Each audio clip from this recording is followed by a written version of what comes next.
As this session opens, we pray that your presence will be before us and everyone who serves in the decision-making process of our city. We pray for direction which will lead our city to be strong and unified. May we continue the legacy of our founders. May we be granted this day the wisdom to make decisions which will be for the good of our city. We also pray for your special blessing on all those who are working to transform our city and make it a better place to live and work. Amen. If you please honor our nation's flag. I pledge allegiance to the flag of the United States of America and to the republic for which it stands, one nation, under God, indivisible, with liberty and justice for all. Roll call, please. I kick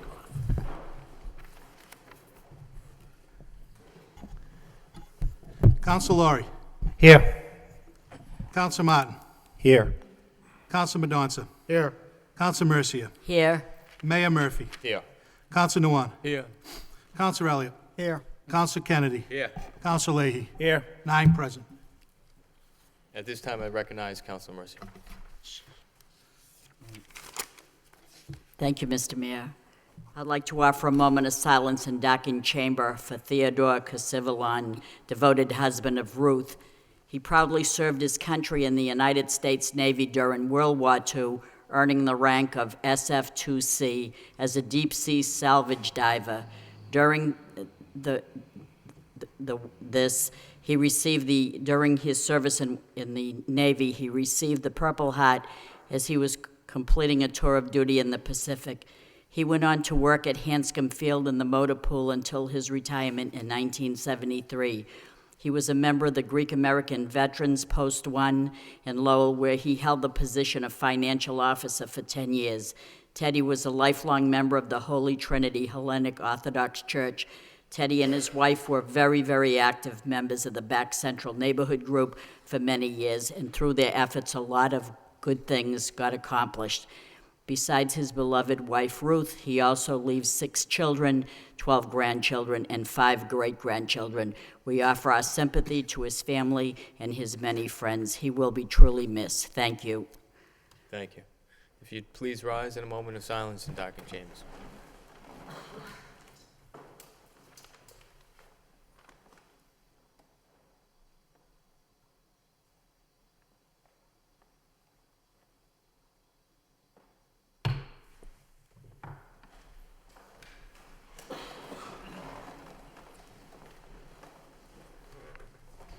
Thank you. Next we have under Mayor's business a citation, presentation to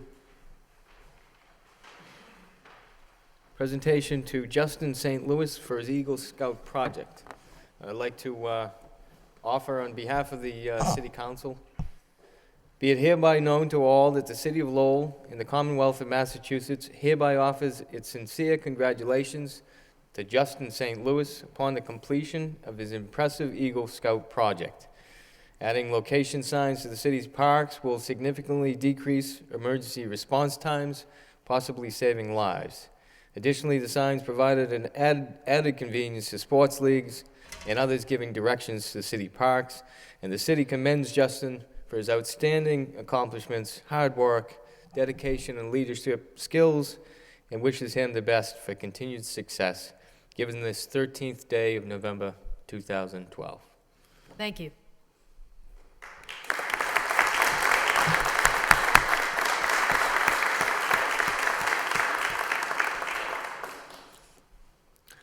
I'd like to say a few words. Good evening, Mr. Mayor, City Councilors, and members of the public.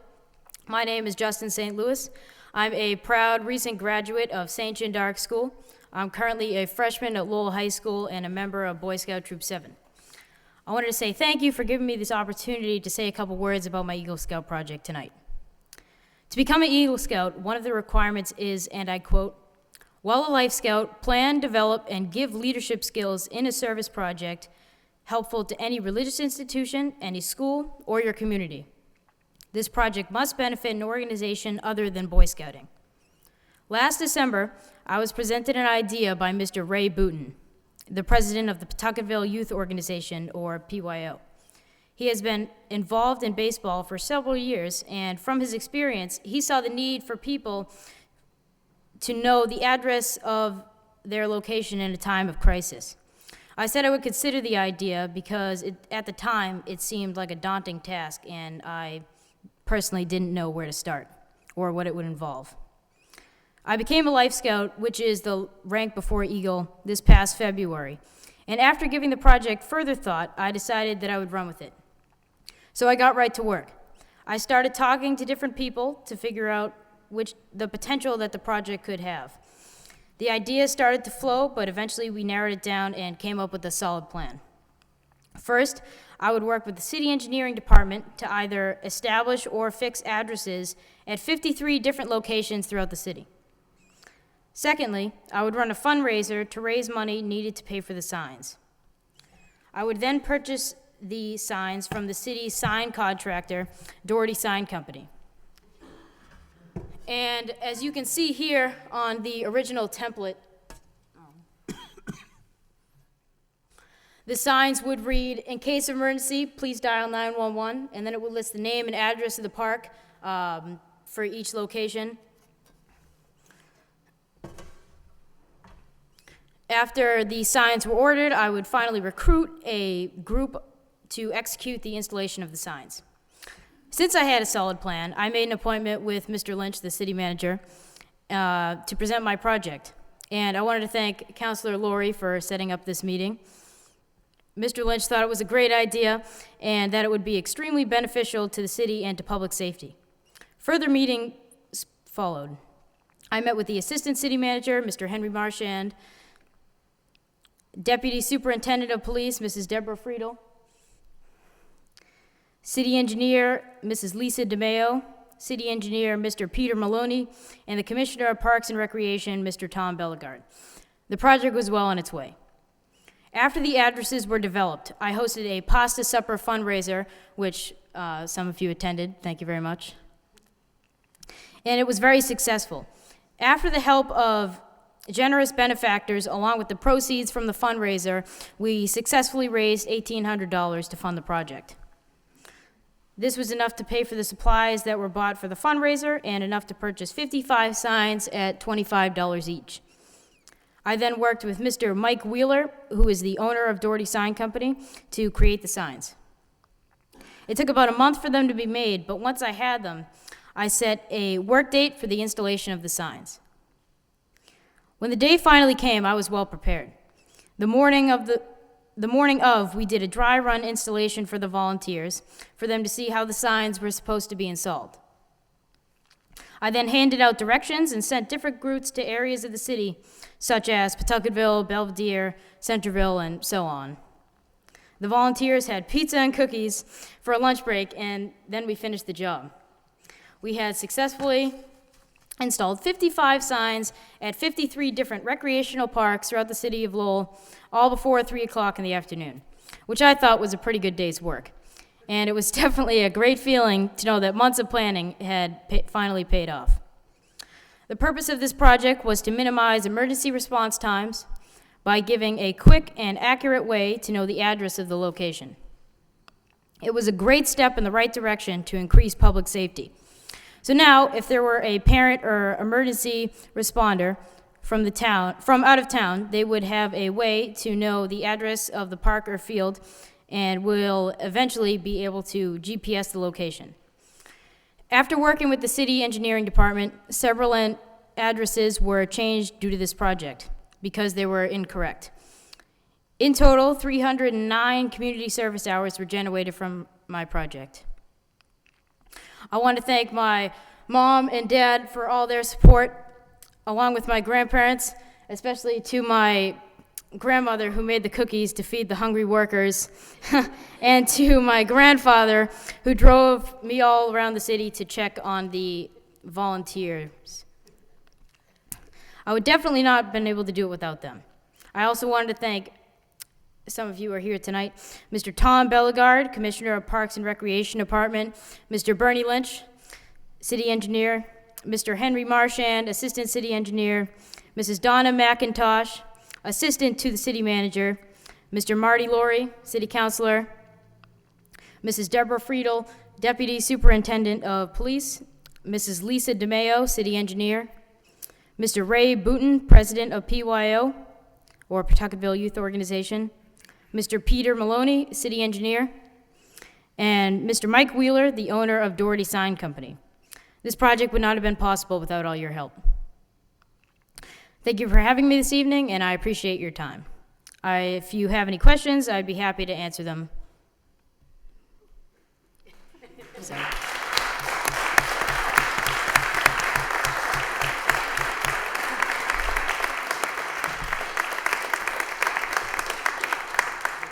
Thank you, Justin, and congratulations.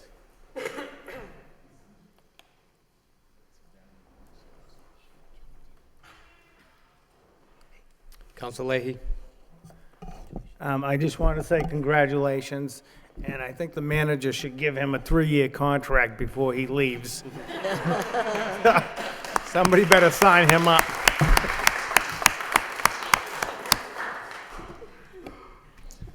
Thank you again. Thank you. Next, we have, under the city clerk's portion of the agenda, minutes of the special meeting of the city council, school committee, November 5th, and the city council meeting of November 6th for acceptance. Move to accept by Councilor Laurie, seconded by Councilor Martin. All those in favor signify by saying aye. Opposed, so voted. Next, we have, under the city auditor's portion of the agenda, communication, October budget reports. Any discussion? Councilman Donza. Yes, thank you for providing reports. I was looking them over, and I just have a couple of questions. On the budget year-to-date revenue, page 6, under other revenue, there's an item that premium from a sale was budgeted at $50,000. Yet it shows almost $1 million. So I was just wondering what that was, or if it was miscoded. It's under other revenue, right about the middle of the page. It has premium from sale, I believe, is the line item.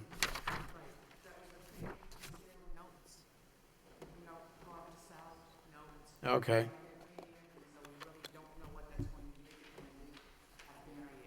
All right, so yeah, so it is a good thing. So we had budgeted $50,000, and we received almost $1 million from that. Very good. On the enterprise funds, I had a question about that, more general. It appears that early in the year, the expenses seem to far exceed the revenues, but I noticed that the debt payments seem to fall almost entirely early in the year. Is that the case? So the debt payment's nearly done for the whole fiscal year, and later in the year it'll balance out, other than the expected deficit in wastewater. Okay, thank you. Any further discussion? Entertain motion to accept and place on file by Councilor Laurie, seconded by Councilor Martin. All those in favor, signify by saying aye. Opposed? So voted. Next, we have from the city manager's portion of the agenda, communication from city manager, responses to city council motions and requests. Any discussion? Councilor Laurie. Thank you, Mr. Mayor. We'd received back in the packet the draft on the off-campus student housing. And as the report says, and I commend the Assistant City Manager, Adam Bakey, many of the conditions are already in place, whether it's housing, noise. One of the extra things I was looking for in the ordinance is a partnership with the University Police Department. It's my, at least it's my understanding, from many of the calls into the neighborhoods that concern students, the University of Lowell Police Departments is involved.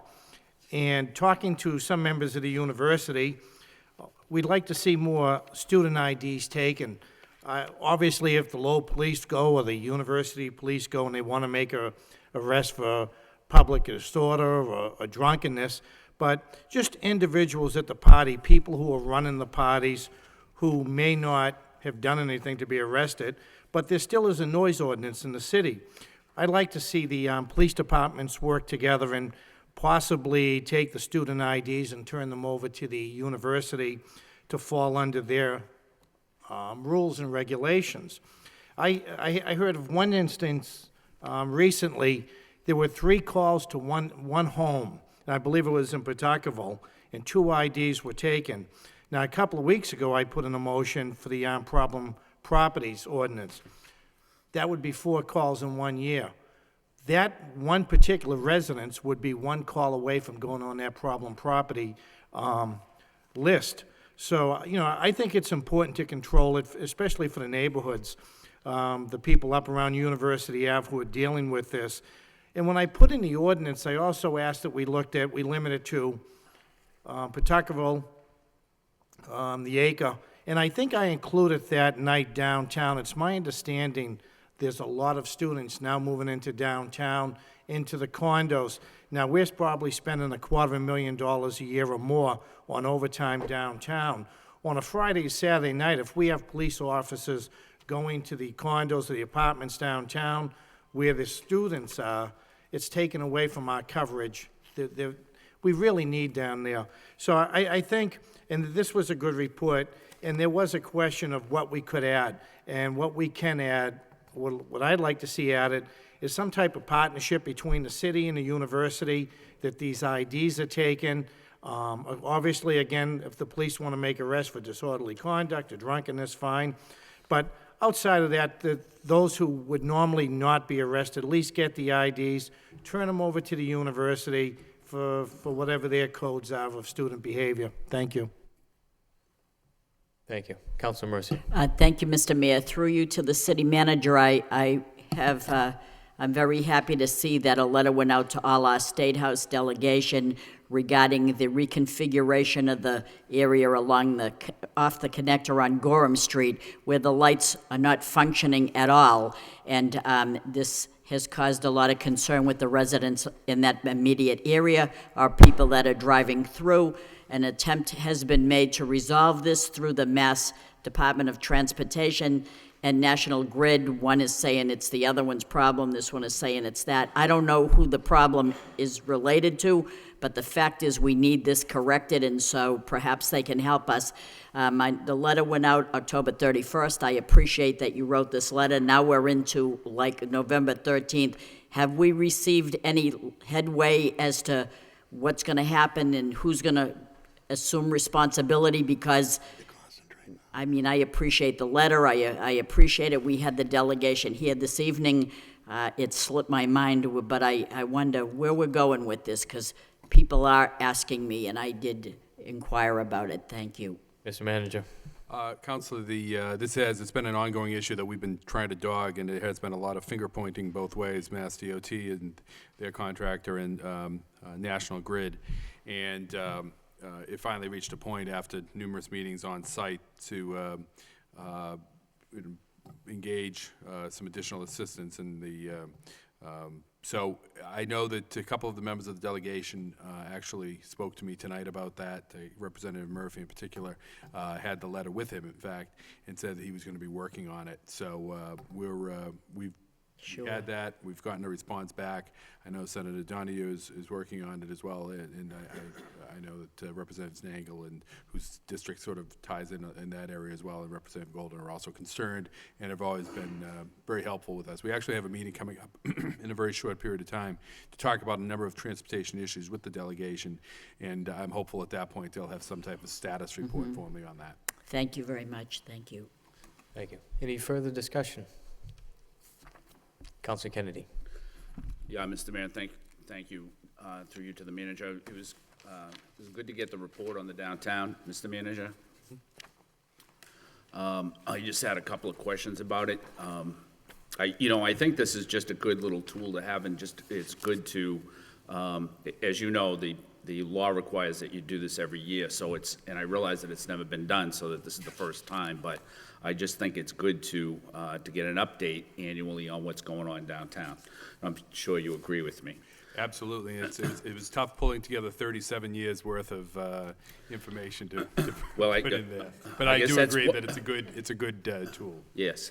I guess when I had made the motion, I wasn't really expecting for it to be historical document, the report, just a current document. I didn't see that you had a responsibility to go back to the beginning, but it's more of to find out exactly what's going on downtown now. I think there is one building on Central Street that was omitted. I think 134 Central Street is omitted from this report, and that, I think that might have transferred a couple of years ago, and that might be why, but that was a Saab property, I think, at one time. On page 8 and 9 is where the properties are listed.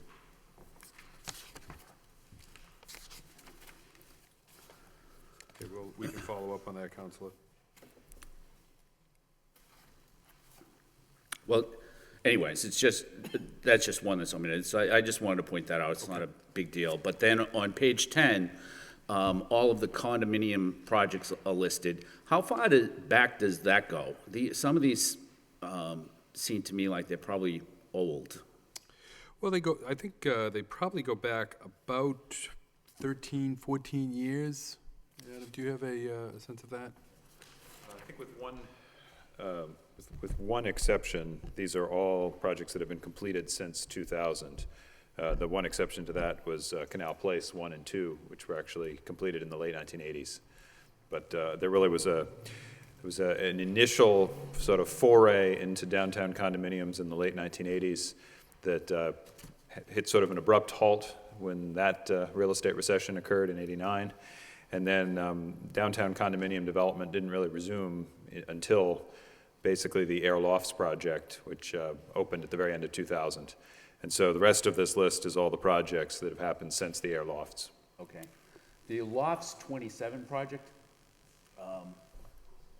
if you go on and look in the assessor's office, it seems like none of those units have been sold. And so I'm assuming that they're all rented, is that correct? Yeah, the Loft 27 project was actually originally developed by one development team who intended to sell the units as condominiums. That particular developer ran into some financial difficulties and ultimately had to sell the property. They sold the property to Wynn Development, who ultimately is the one who completed the project. And at that point, the condominium market was already starting to be a little bit moving a little bit in a negative direction, but the rental housing market was beginning to really take off, and Wynn looked at it as an opportunity in the short term to treat that entire building as a rental apartment building, which is what they have done very, very successfully. They did, though, continue to build out the systems in the building to allow for an eventual condominium conversion, which is why the building is sort of set up and structured to potentially be a condominium building at some point in the future, once all of the different financing vehicles that were part of the Wynn development project have reached their conclusion, and if the market is appropriate to do that at some point in the future. Okay, thanks. And if I could, the other report that we got was from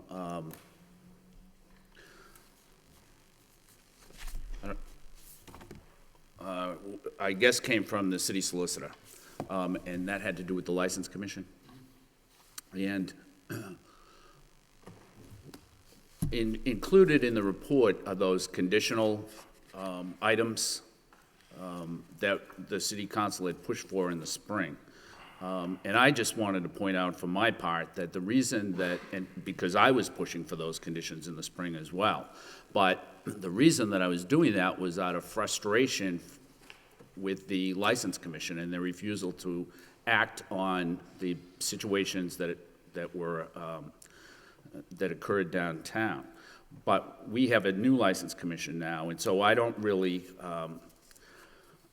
I don't know that it's going to be necessary. I mean, I have faith that the new License Commission will be better than the old License Commission, and so I don't really see where it's, where we're going to need those special conditions. And so if this document is going to the License Commission, I didn't want to send a message to them that the city council is still, at least for my part, I'm not still interested in those conditions. And so I would just like to convey that to the License Commission. I mean, I think if there are problem bars downtown, then it's probably good to have those conditions in place so that they have tools. But I I don't think that we need to cause a lot of anxiety with all of the bar owners about whether or not those conditions are going to be imposed.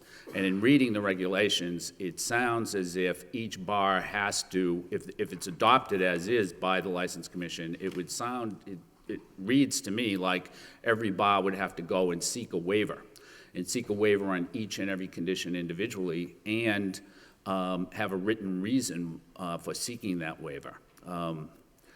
And I don't know that we need to put every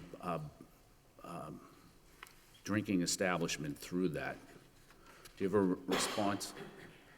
I guess, we sent them on, we insisted throughout the entire process that it really, sort of the opposite, that it, really had nothing to do necessarily with the people. We just needed some good rules and regulations in place so that there were, for lack of a better term, rules to the game. And if you were going to serve liquor in the city of Lowell, there should be regulations that lay out what your responsibilities are and how you should operate. And I think we do have a very good license commission now, and I anticipate that we'll have very good license commissions moving forward into the future. But there's always the risk that a license commission may not know where to turn, or a license commission, or I suppose it's possible that a license commission may not be quite as good. And there may be issues that arise. And rather than have it be subjective, that if we lay out what the rules are ahead of time, and again, I don't think there was ever any intention on the part of the administration, and I can't speak for the city council, but I think the city council, I would guess that the city council didn't necessarily didn't insist that the rules and regulations that are approved at the time be adopted exactly as is. We want the License Commission to look at them, to consider them, to get input, and then to make some determination as to what's needed, what isn't needed, and those can be further tweaked down the road if need be. But I do think that it's useful for the License Commission on a regular basis to review its rules and regulations and determine whether something needs to be adjusted for any new issues that arise. And that's really the exercise that I've asked the city solicitor to pass on. But I understand that there are a handful of problem establishments, and those are the ones we're getting at, not the other ones. And we want to do these rules and regulations in a way that recognizes that the problems really are that handful. But Right. And I totally agree with everything you just said. It suggests that I wouldn't want for the License Commission to interpret the document as the city council has continued to insist on those special conditions. correct. We'll make sure that's communicated to them. Okay, thanks. Council Lowry and then Thank you, Councilman Mr.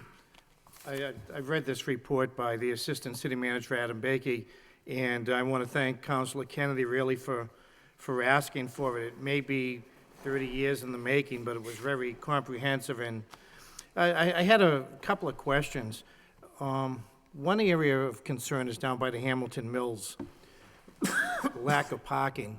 The closest municipal parking lot for them, I guess, is the Roy municipal parking lot. And I just put in for residential parking down on, I think it was Riverside Way, and we may be looking at some other streets in that area as the university moves closer. Is there any thoughts of what we could do to increase the parking in that area? I know there's, I think, a private parking lot. There is. And if you really look at the apartments and the condos down there, the closest one they have is the Roy. The other area of concern, as this report shows, as we continue to build along the jam plan, is the lack of parking on the Appleton-Jackson Street area. Is there a parking garage down there in the future, or? Well, there's, and I know that Mr. Bakey's standing up there, but let me take a couple. No, stand by all means, because you'll fill in the gaps that I leave. But in the area of the Jackson, Appleton, Middlesex area, the Hamilton Canal area, obviously there's the early garage that has 900 spaces to service that area, and that was a main selling point, obviously, for the courthouse, for the state when they did the courthouse, moving forward with the courthouse project, for the Lowell Community Health Center, for the Appleton Mills. Once we get the full build out of the Hamilton Canal there's going to be a need for an additional 900 to 1,000 spaces. There is some parking that's associated, is anticipated to be associated with some of the residential development that takes place there and some of the commercial. But the plan for the Hamilton Canal is for another 900 to 1,000 car parking lot right behind the Market Mills building, and part of what is now the visitor center, plus some other property that's down there. In the Hamilton Mill area, there is the AOT garage, which is probably the closest, as I think you pointed out.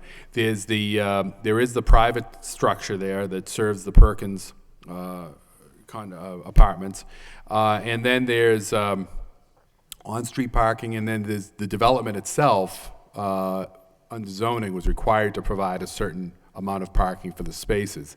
There were no other plans at this time for any other parking in that area, other than to say that we are looking to roll out more kiosks throughout that area. I actually was driving around that area just this past Sunday, looking at the number of spaces that we could put in there, that we could have parking turnover during the day to serve the commercial tenants, but then, and perhaps some longer parking as well for the commercial tenants, as well as any students that want to pay for our on-street parking along Father Morissette, along some of those side roads.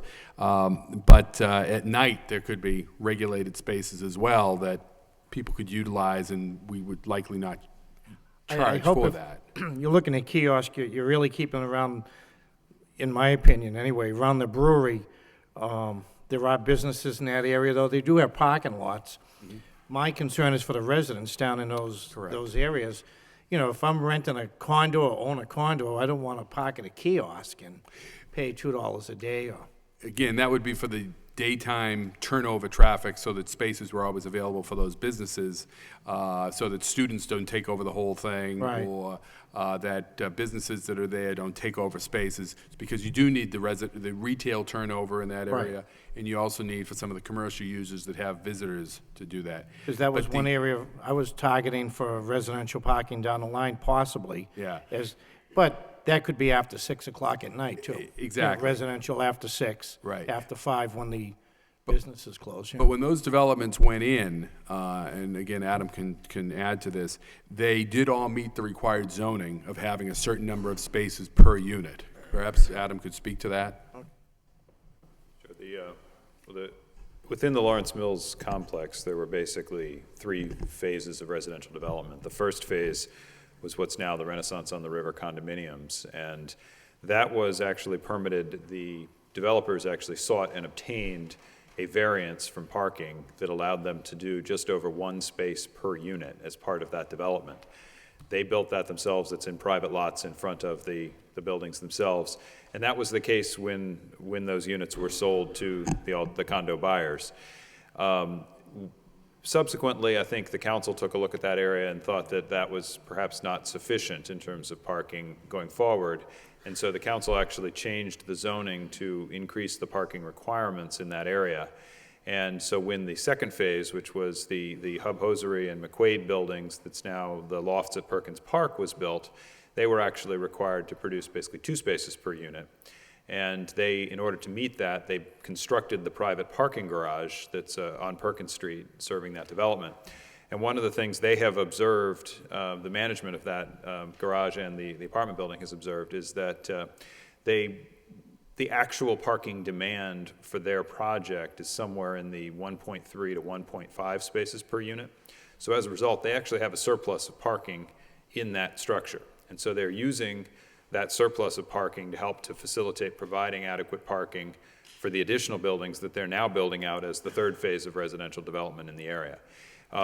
Really the only user in that area that is not providing a substantial amount of new parking with the new construction is the one that is exempt from zoning, and that's the university. The University Suites project that they're building is not coming with new parking. And so that's, I think, the one sort of development in that area that isn't necessarily meeting its parking demand right from the start. But the university does have its own garage on the other side of the ballpark, and I would certainly presume that they will manage their parking and their student vehicles in such a way as to not end up with a significant problem, but that probably is the one entity that bears some additional watching. I think they also own the, what they consider, I think they call the pit down Yep. below. You know, they have, and one more question I had from this report. Over the past couple of years, and I know we talked about it, I think, earlier in the year, the income downtown, I'm looking at these reports, and many of them say market rate, condos, and is there any trend that downtown is going in that direction? There's always the concern if the income, medium income falls downtown, that economically the businesses would suffer in that area.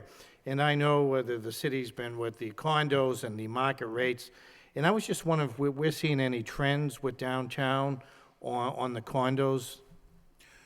Well, the big trend with respect to income really is one that began, if you sort of start at 2000.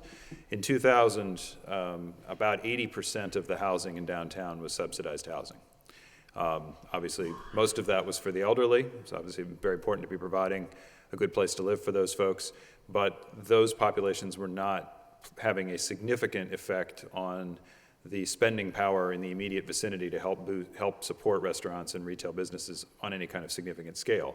So at that time, the city embraced a policy that has been being implemented over the last dozen or so years of trying to introduce more market rate housing into the downtown to shift that balance a bit. And what we have achieved to date is to shift that balance to about 50-50. Approximately 50% of the units downtown now are market rate units that are not tied to any subsidy program. Fortunately, I think I'm particularly proud to say we have done that without displacing a single unit of subsidized housing. So all the units and all the households that wanted to stay in those units that existed were there in 2000, they're all still there today, and we will continue to work toward that goal. We have no interest in displacing anybody. Now, that said, some of the new projects that we've had built, in order to get them financed, the developers have actually had to do a small percentage of the units in what's otherwise a market rate project as affordable, which opens up some financing tools that help make the projects more viable. And so you've actually seen an increase in the number of affordable units, even as the percentages have now gotten more even, which has actually been the product of bringing in a whole lot of market rate units into the downtown. I think more recently, the only significant trend that is sort of anecdotally visible downtown has been that I think there's been an increase in the population, among the sort of market rate housing population. I think there's been an increase in the young professional sort of cohort and a slight decrease in the older empty nest household cohort in the downtown over the past few years. I don't know if that's cyclical or if that's a product of tastes or interests, or maybe a product of a little more rental versus previously it was a little more condominium. But that's really the only sort of significant trend that I've observed. In terms of actual income levels, we'll probably have to wait for the next sort of census release to get a sense of exactly where that data is. No, thank you. You know, downtown was always, like you say, is some type of affordable with the elderly, and I'm glad as we move forward that a percentage of the housing will always be put aside for the people who need it, whether they having some problems with jobs or they're elderly. So, and I think that's very important for the city to do, and I commend the city and the contractors for putting so much aside. And but it was a question that came up, I think, last maybe February when we talked about downtown. And as I read the report, I was just wondering where we were going in that direction, if the growth was continuing in that direction. And I think that's about it for me. Thank you. Councilman Danza. Yes, back to the regulations of the License Commission. I was also pleased to see it being resubmitted for the License Commission review, and it is that. I mean, they get to review and set these regulations. I did like to see the special conditions back in, because they had originally deleted them in there as they had reviewed them. The general conditions is the ones that they have to apply to all establishments. In the special conditions, they would have the option of applying them to establishments that might be problematic. And so that's why I was pleased to see the special conditions back in. And I do believe it is important that those remain there, or at least be considered by the License Commission as a way for them. That's the stick they can hold over these establishments. If you become a problem, we could apply these. And then hopefully that's a disincentive so that they will do all they can not to be a problem. So I would at least, I'm personally happy that the special conditions are back in as they're being resubmitted for review by the License Commission. What they do with them is really up to the License Commission. So thank you. Councilor Noon and then Councilor Martin. Thank you, Mayor. To you, to the manager. When was the revised regulation be resubmitted to the License Commission? These regulations were just sent within the last,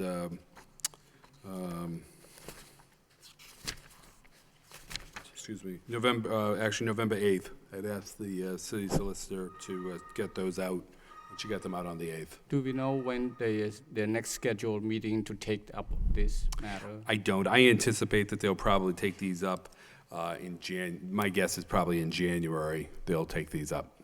Okay. I do concur with Councilor Mandangas, that is the regular regulation. It is the regulation that they have to go by. The special condition is one of which that they can use this as a way to, enforce people to do things as condition, special condition for establishment that's not complied with the regulation that's set forth by the liquor, license commission. So I too have confidence in the commission that we have now in place, and hopefully with the amendment in the the ordinance that was proposed by Councilor Kennedy, that is, instead of having 3, we now have 5. It's the same with zoning and planning board. Certainly go a long way in making things work well in our city. Thank you, Mr. Mayor. Councilor Martin. Thank you. On this whole issue of the special conditions, I think we're all kind of saying the same thing. I think which we've been saying for a long time is that, these are somewhat more draconian and not intended to apply in all instances. I'm not sure that's exactly what this draft says. Whether you apply them and make everybody apply for a waiver seems maybe that's not the right approach. But I think that's, at least that now 4 councilors feel that those should only apply in unique circumstances, not every circumstance. And I expect the License Commission will feel the same way. So we'll look forward to seeing how they deal with that issue. But I think that is, at least among the people that have spoke so far, that's the consensus. Any further discussion? Councilor Elliott. Yeah, I concur. I mean, something had to be done, and this document is a result of that. So I was happy to see that it's going back to the Licensing Commission, and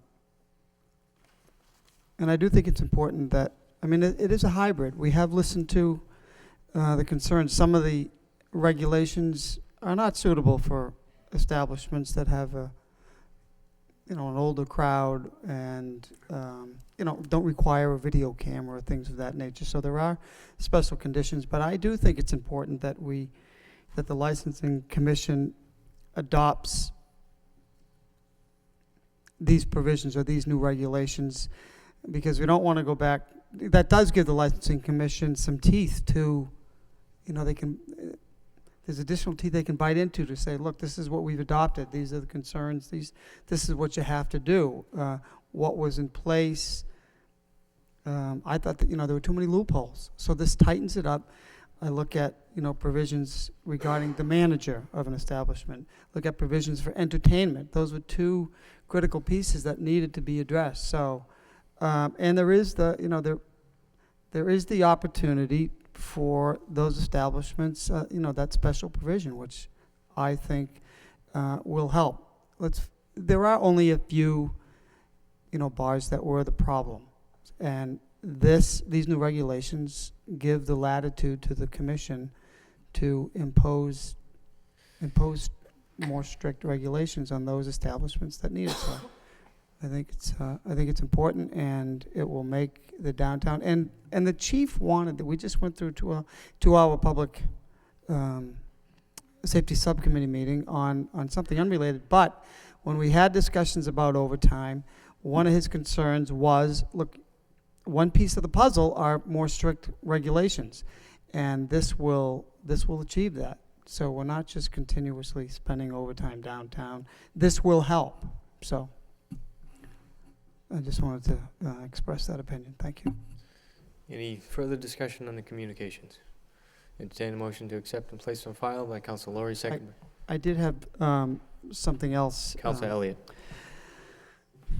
Mr. Manager, you sent me a text message yesterday regarding Lawrence Street. You did say the construction was going to be done next season. Do you have any, I did get some questions on it. Is it a city-owned bridge, or is that a Nell? No, that is a city-owned bridge. It's a city-owned bridge. Right. How long have the barriers been up? Barriers have been up for about 13 months. I believe Okay. they went in last. We had a full bridge report done of all of our, Yes. look at all of our bridges. Right. And that one was identified as having some issues along the side that we wanted to keep the vehicles away from that side of the bridge. So we put the Jersey barriers up, put the plates down, put the Jersey barriers up. And so that's been up about 13 months. The RFP has been drafted this year. It should be ready to go on the street for design and design work in the next, I'd say the next 30 days, thereabouts. And hopefully we can get the design done in the January to March timeframe, thereabouts. Then get it out on the street and have work done, start working on that, some of these bridges next summer and into the fall. And it is a sizable cost. We're hoping that we can utilize some Chapter 90 money to do this, but we have a number of bridges here in the city that need work. But That are owned by By the the city or NL? owned by the city. By the city. We have the other issue of the ones that are owned by NL. Right.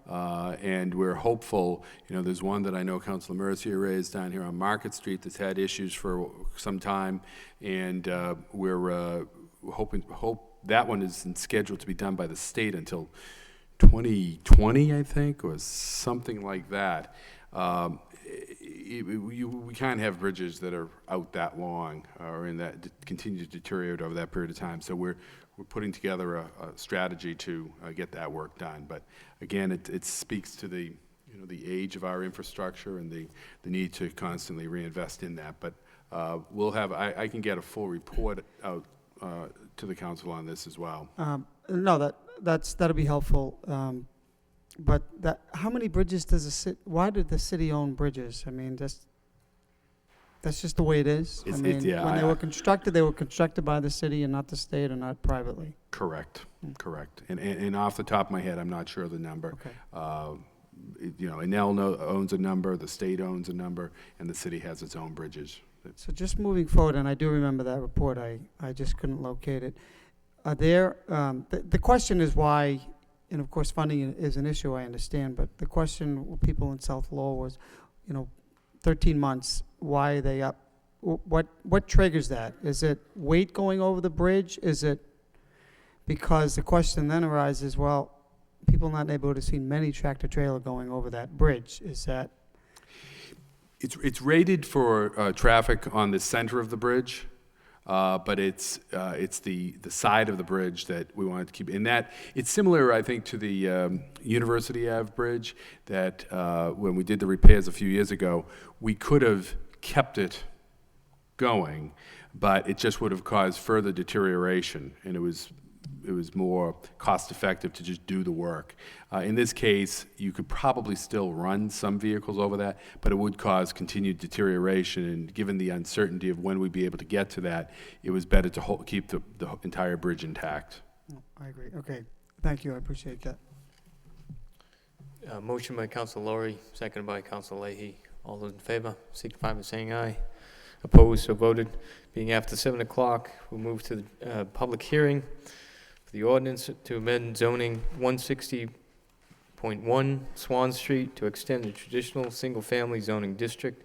Motion to waive the full reading by Councilor Noon, second by Councilman Mendoza. All in favor, signify by saying aye. Opposed, so voted. Reading by title.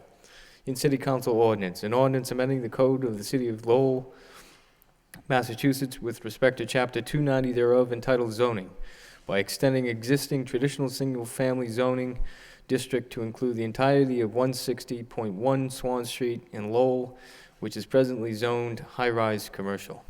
At this point, I'd open it up for a public hearing for those wishing to speak in favor.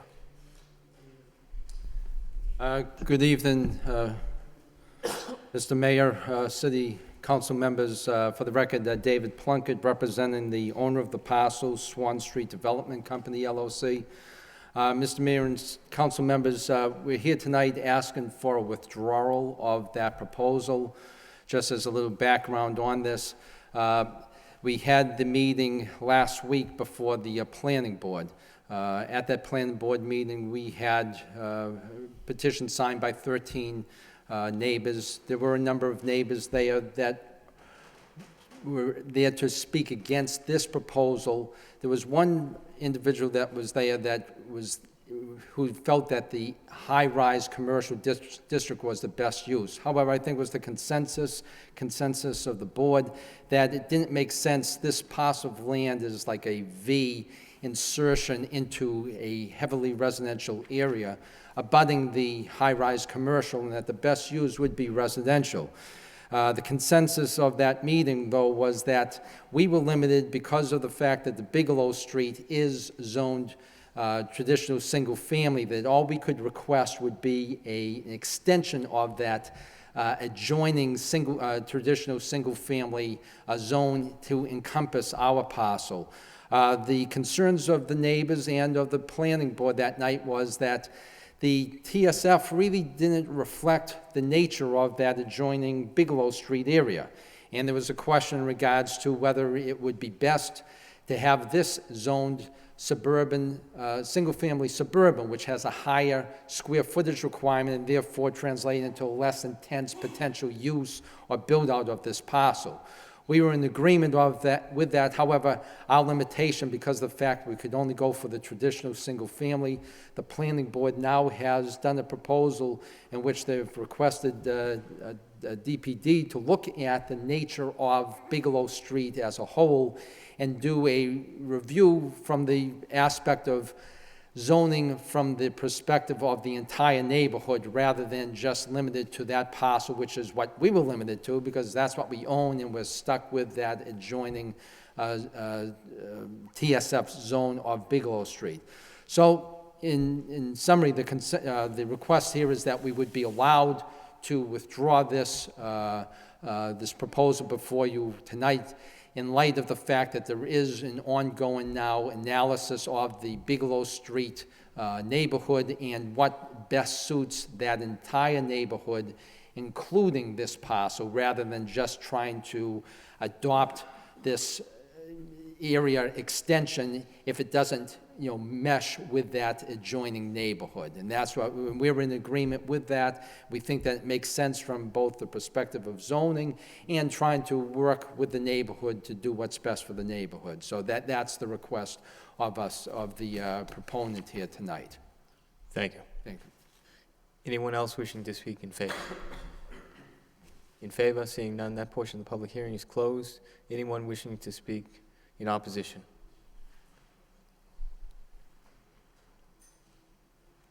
Thank you, Mr. Mayor, and members of the council for allowing me to speak. I was also at the meeting the other night, and I brought up the fact that... Excuse me, sir, if you just state your... Calvin Miller, 38 Bigelow Street, Thank you. sorry. That all the lots on the Lowell side of Bigelow Street were greater than 10,000 square feet. My own lot is 20,000 square feet. And so Mr. Boyle, who sits on the zoning board, had said that after I showed them a map of all the lots and lot sizes, that he felt responsible that in 2004, when the new plan went forth and everything was rezoned, that it was an oversight he felt on his part. Otherwise, all of Bigelow Street would have been zoned suburban single-family. I also pointed out to him that according to the latest zoning map, and just for your own information, the two cemeteries that are on the Bigelow Street side of Plain Street, as well as the cemeteries on the opposite side of Plain Street toward Gorham Street.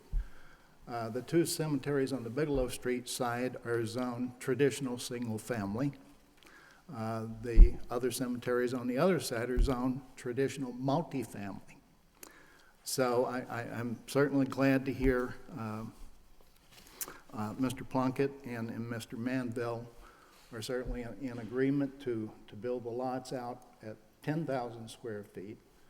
And I have also a signed petition that I wrote up and personally took it around and got, I collected 22 signatures. Mr. Ken Harkin, who I'm sure all of you know, he wasn't able to be here tonight, otherwise there would have been 24 signatures on that. And so again, we don't want to see just 160 Swan Street rezoned to suburban single family. We want to see all of Bigelow Street. Therefore, preventing any further confusion in the future should two adjoining neighbors decide to sell their property and some other builder, some other developer, whomever, come in, you know, if it stayed traditional single family, decide to razz those houses and build 3 in their place or whatever. So basically, that's all I've got to say. Thank you so much for all your time, all your support on this issue. Thank you, Ms. Miller. Anyone else wishing to speak in opposition? In opposition? Seeing none, that portion of the public hearing is closed. Which is the wish of the council? Council Mercia. Thank you, Mr. Mayor. There's no doubt about, and I'm thrilled that they withdrew this. This is a good thing. There's no doubt about the fact that this council loves to see new growth. There's no doubt about that. However, I'm not a professional when it comes to zoning and rezoning and amending this and that. I'm not a professional there. I rely on the expertise of the planning board. That's why when we had an issue about new growth and development on Westview Road, the recommendation of the planning board was to support that. However, when we look at the same similar situation and we see before us that there's new development in a particular area near a particular street, and you weigh all the options here and you see the whole picture, you see that the planning department, the planning board didn't support this, and you heard from residents, and I've received calls, and I can't get over how logical these residents are. First, they're saying, we'll be perfectly honest, we don't want commercial buildings here, but we want to keep to conform into the neighborhood the way that it's supposed to be. And a traditional single family would allow a lesser square footage, would be like 7,000 square feet. We want to keep in the character of the neighborhood and say that if we have suburban single family, SSF zoning, and it'd be 10,000 square feet, they're not saying, I want to shun you, I don't want you here. They're telling you what they want, and it's logical and reasonable. So I'm glad that the developer, through the attorney Plunkett, come forward and withdrew this, because I don't know about the others, but I wouldn't have supported it. I would have supported the residents in this particular case. They have a legitimate concern.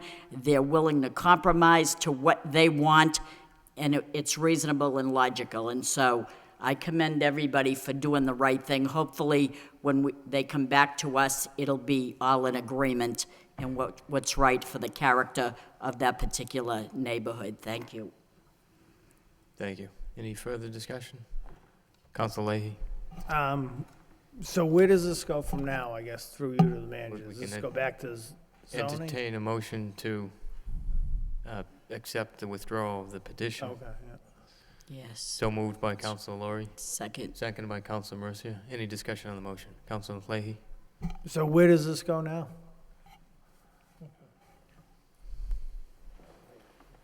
I think if the motion that's on the floor now were adopted, then this particular petition is essentially dead. But I believe from everything we've heard this evening from both the proponents and the neighbors, there's an interest in looking at presumably bringing in a new petition that would reflect the request to make the parcel in question this evening zoned suburban single-family in conjunction with also downzoning the parcels along Bigelow Street. And I guess what I would advise the petitioner to do is to meet with the neighbors, the residents of Bigelow Street about that. We have, the DPD at the request of the planning board has taken a quick look at that area, and we've reached the same conclusion, it's not very complicated, that the neighbors did, that most of those lots are actually larger than the suburban single-family standard, so it would not be at all unreasonable, in our opinion, for the entire street to be zoned suburban single-family. I think the one thing that the residents of the existing property owners on Bigelow Street should be aware of is that the trade-off they would be making is the advantage is it would be far less likely that any of their neighbors' parcels would be subdivided, but on the other hand, they probably are limiting their own rights if any of them have a lot that's large enough to be subdivided today.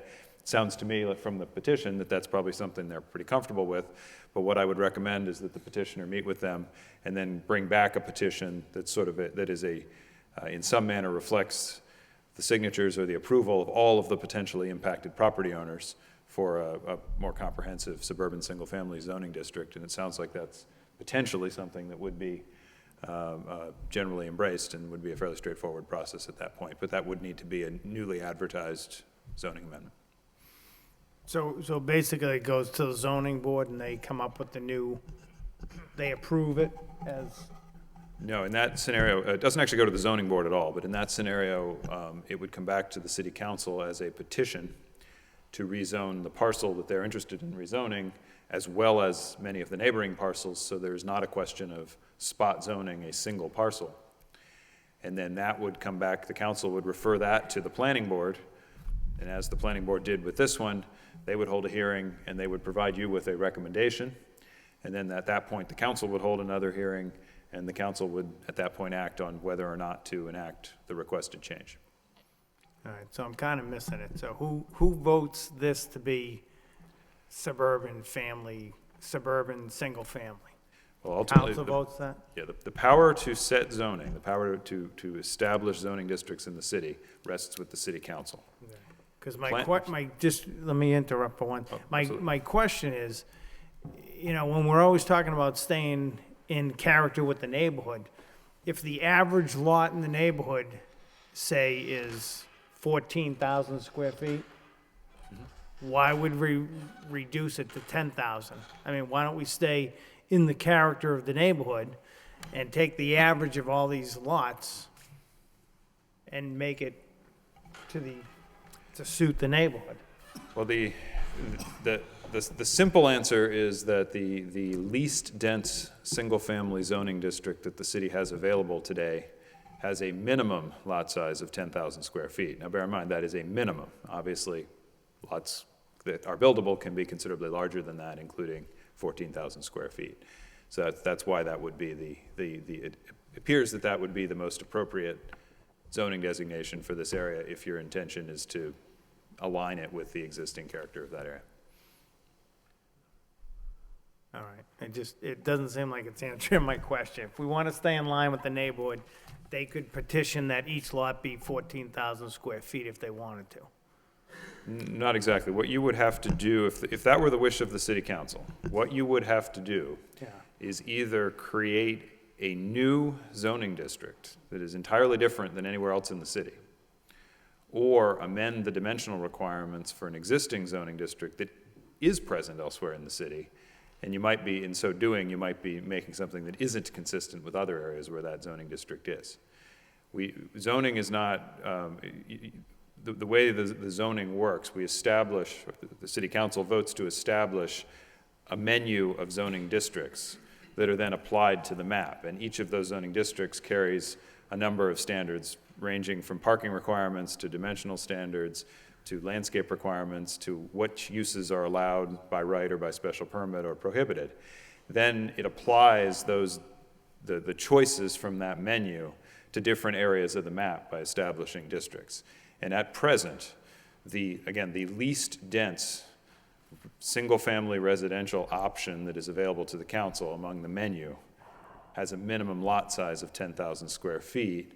It allows, the only uses it allows are the single-family residential use and the various exempt uses that we can't regulate, like churches and things of that nature. And in that sense, I think it appears that would be a fairly appropriate choice for this particular block of Bigelow Street. All right. I see what you're saying now, but that always confuses me when we say we want to stay in the character of the neighborhood, yet we don't. Just doesn't make sense to me. Thank you. Okay. Councilman Johnson, then Council Laurie, then Council Kennedy. Just on the procedure, obviously we have a motion before us to withdraw the petition, so no action will be taken at this time. But what would the procedure be if we had acted on it? Because I know this came before us before.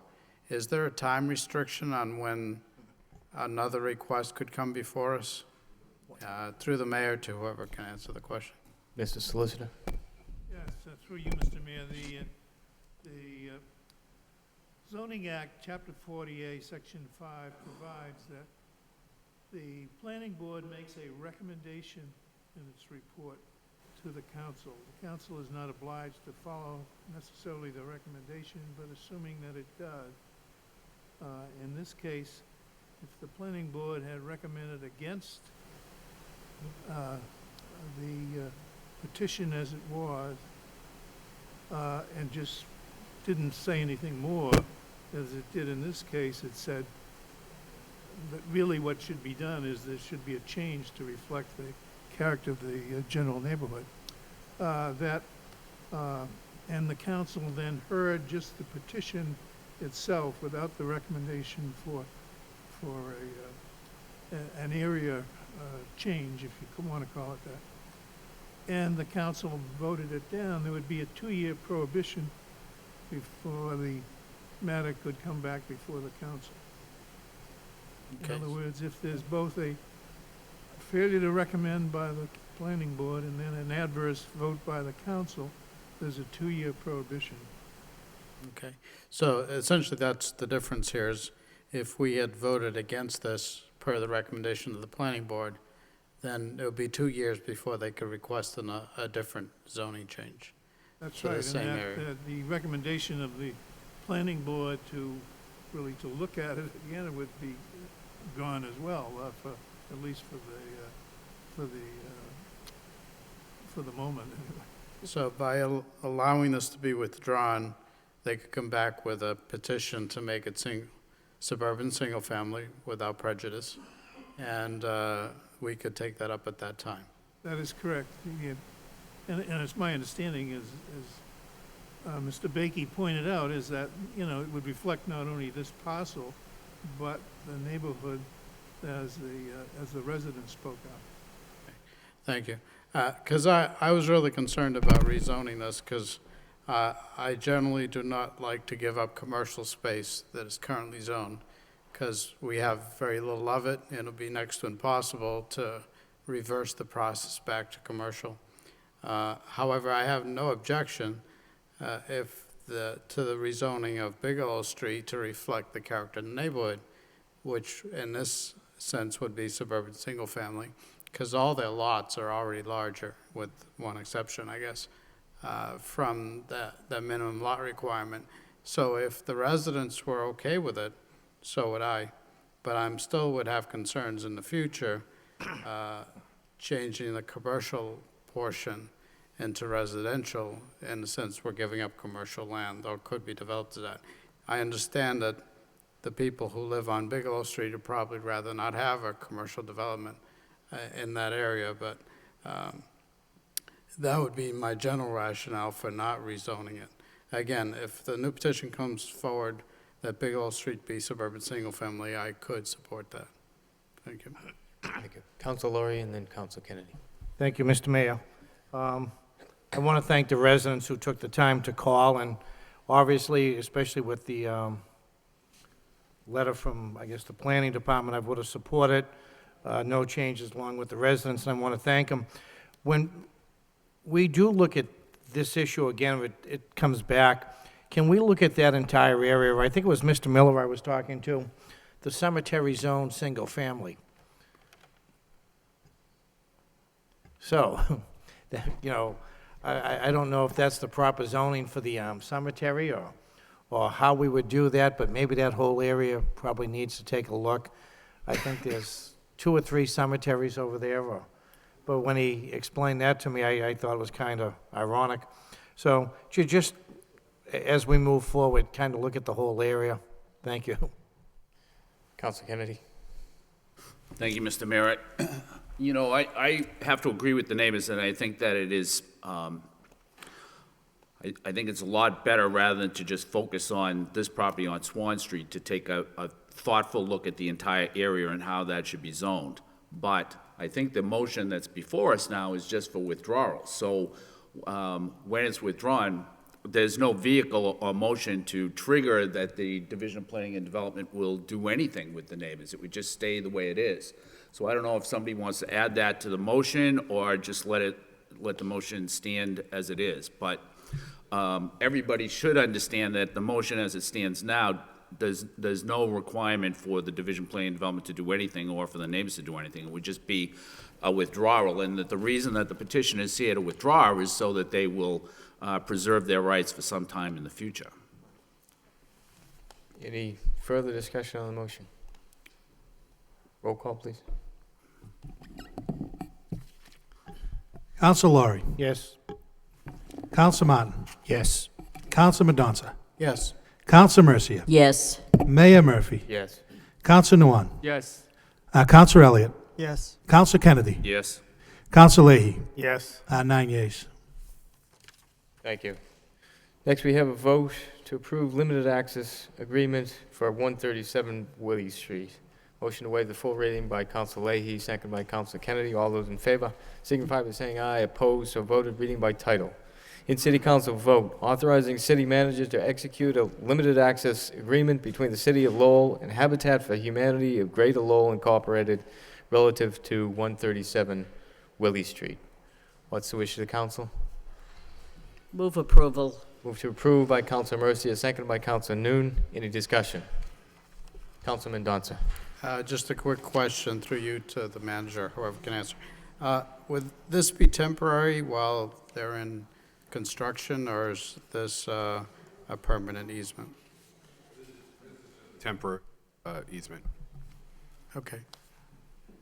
Ms. Baker, do you want to add anything to? Yes, other than to clarify 2 points. One, it's not an easement. It's only a license agreement that allows them to access the property. Okay. And then secondly, it is pre-construction, in fact, because they're interested. Habitat, as the council knows, I believe, is proceeding with the development of some housing on Rock Street. And as part of the urban renewal plan and our development agreement with them for Rock Street, it allows them, if they are successful there, to then move to this parcel on Willie Street, which is currently city-owned. They are interested in getting a start on some survey work and testing for ledge in advance of that, and we see no reason not to allow them to do that, and that's the reason for the license agreement. Okay, but it would be temporary during the pre-construction phase. Absolutely. I think the proposal is for 150 days. Okay, thank you. Thank you. Any further discussion? Roll call, please. Counsel Laurie. Yes. Counsel Martin. Yes. Counsel Mendoza. Yes. Counsel Mercia. Yes. Mayor Murphy. Yes. Counsel Nguyen. Yes. Counsel Elliott. Counsel Kennedy. Yes. Counsel Leahy. Yes. That's 9 yeas. Thank you. Next, we have a vote to accept $500 from Digital Federal Credit Union. Motion to waive the full reading by Counsel Laurie, seconded by Counsel Martin. All those in favor signify by saying aye. Opposed, so voted. in City Council vote, authorizing the city manager on behalf of the City of Lowell to accept a gift of $500 from Digital Federal Credit Union to be used for costs and expenses associated with the city's upcoming conference on food security and healthy living, which is the 7th conference in the city's Keys to Ending Homelessness Conference Series. Move approval. Move for approval of Councilor Elliott, seconded by Councilor Laurie. Any discussion? Roll call, please. Counsel Laurie. Yes. Counsel Martin. Yes. Counsel Mendoza. Yes. Counsel Mercia. Yes. Mayor Murphy. Yes. Counsel Nguyen. Yes. Counsel Elliott. Yes. Counsel Kennedy. Yes. Counsel Leahy. Yes. 9 yeas. Next, we have communication report and recommendation from the planning board regarding proposed amendment extending the TSF zoning district to include the parcel located at 160.1 Swan Street. Motion to accept, place on file by Councilor Mendoza, seconded by Councilor Noon. All those in favor signify by saying aye. Opposed, so voted. Next, we have reports, subcommittee reports. The Public Safety Subcommittee of November 13th. Councilor Martin. Thank you, Mr. Mayor. The Public Safety Subcommittee met earlier this evening. The members of the committee, myself, and Councilor Elliott, Councilor Noon. There were virtually, I think every other member of the council was also present. Mayor Murphy, Councilor Mercia, Councilor Leahy, Councilor Laurie, Councilor Mendoza. Also invited and in attendance were the members of our state delegation, Senator Donahue, Representative Golden, Representative Murphy, Representative Nangle, as well as Kara Crissell, an assistant district attorney who attended for Jerry Leone, and Michael Coelho from the Department of Public Safety. Also, the manager and police chief and members of the police chief's staff. And basically, this was in response to a motion filed by Councilor Elliott to get all parties with a stake in the violence that, mostly gun violence, that has, developed as a more serious issue toward the end of the summer, and see what could be done to address the question. So we had I think what was a very fruitful discussion about different things that the police department has been doing and will be doing differently in the future. We had a number of neighborhood groups in attendance. Anne Marie Page, representing the citywide neighborhood group coalition, spoke, and I think partly in response to concerns raised by the neighborhood, someone from the Inspectional Services Department is now meeting with the police department's regular ComStat report to try and identify problem properties and code issues that could be addressed in an aggressive way regarding problem properties. But this is an issue that's occurred in the city before. The city has responded to it. These particular incidents that have been the subject of news reports recently present a slightly unique challenge. It's not youth gang violence that really suspected to be the cause. These are maybe people who have, older people in a gang, maybe have served lengthy prison sentences, being released into the community. Some good news to take out of that is that we're having an impact with younger people. We're not seeing younger gang members, at least in these incidents. The bad news is a lot of these people are not cooperating with the police.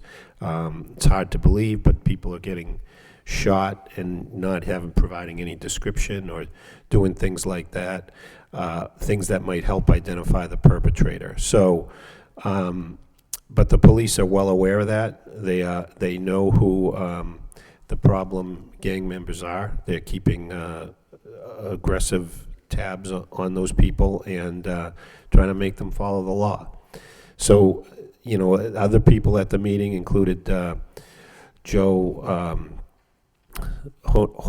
I forget Joe's last name, the executive director of the Boys and Girls Club, and Rasi An from the Cambodian Mutual Assistance Association, both of whom have done terrific work, particularly with young people and keeping them in productive activities in school and away from gangs. So, I think there was a lot of productive ideas that came out of this. One thing that's the neighborhood groups raised was regular monthly meetings of the Public Safety Subcommittee. So I think that's something we're going to, consider, take under consideration, and perhaps be the subject of a motion next week. But, so I think the good news for residents is that all of their elected officials and a good number of appointed officials that are in key positions to have an impact on this problem recognize it as a problem, met in a very cooperative and a productive discussion, and are committed to seeing this through and to try and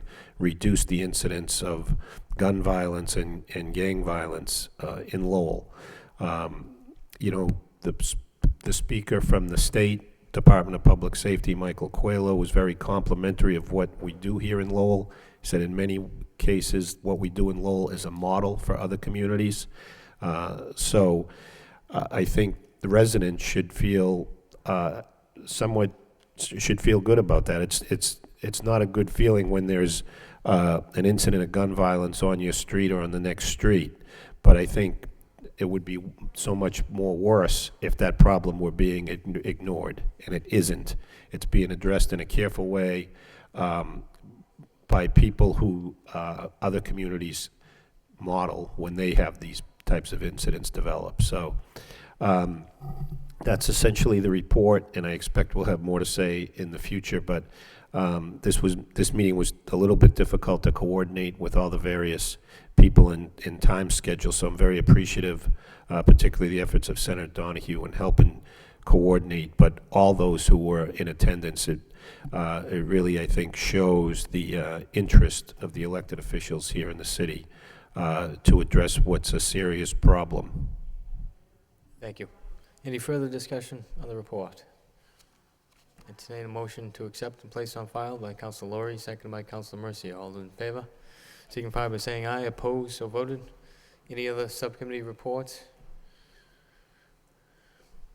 Seeing none, move on to motions. First motion by Councilor Mercia. Request the city manager have development services provide information on the policy regarding permit fees when residents are victims of crime. Seconded by Councilor Mendonça. Councilor Mercia. Thank you, Mr. Mayor. Through you to the city manager.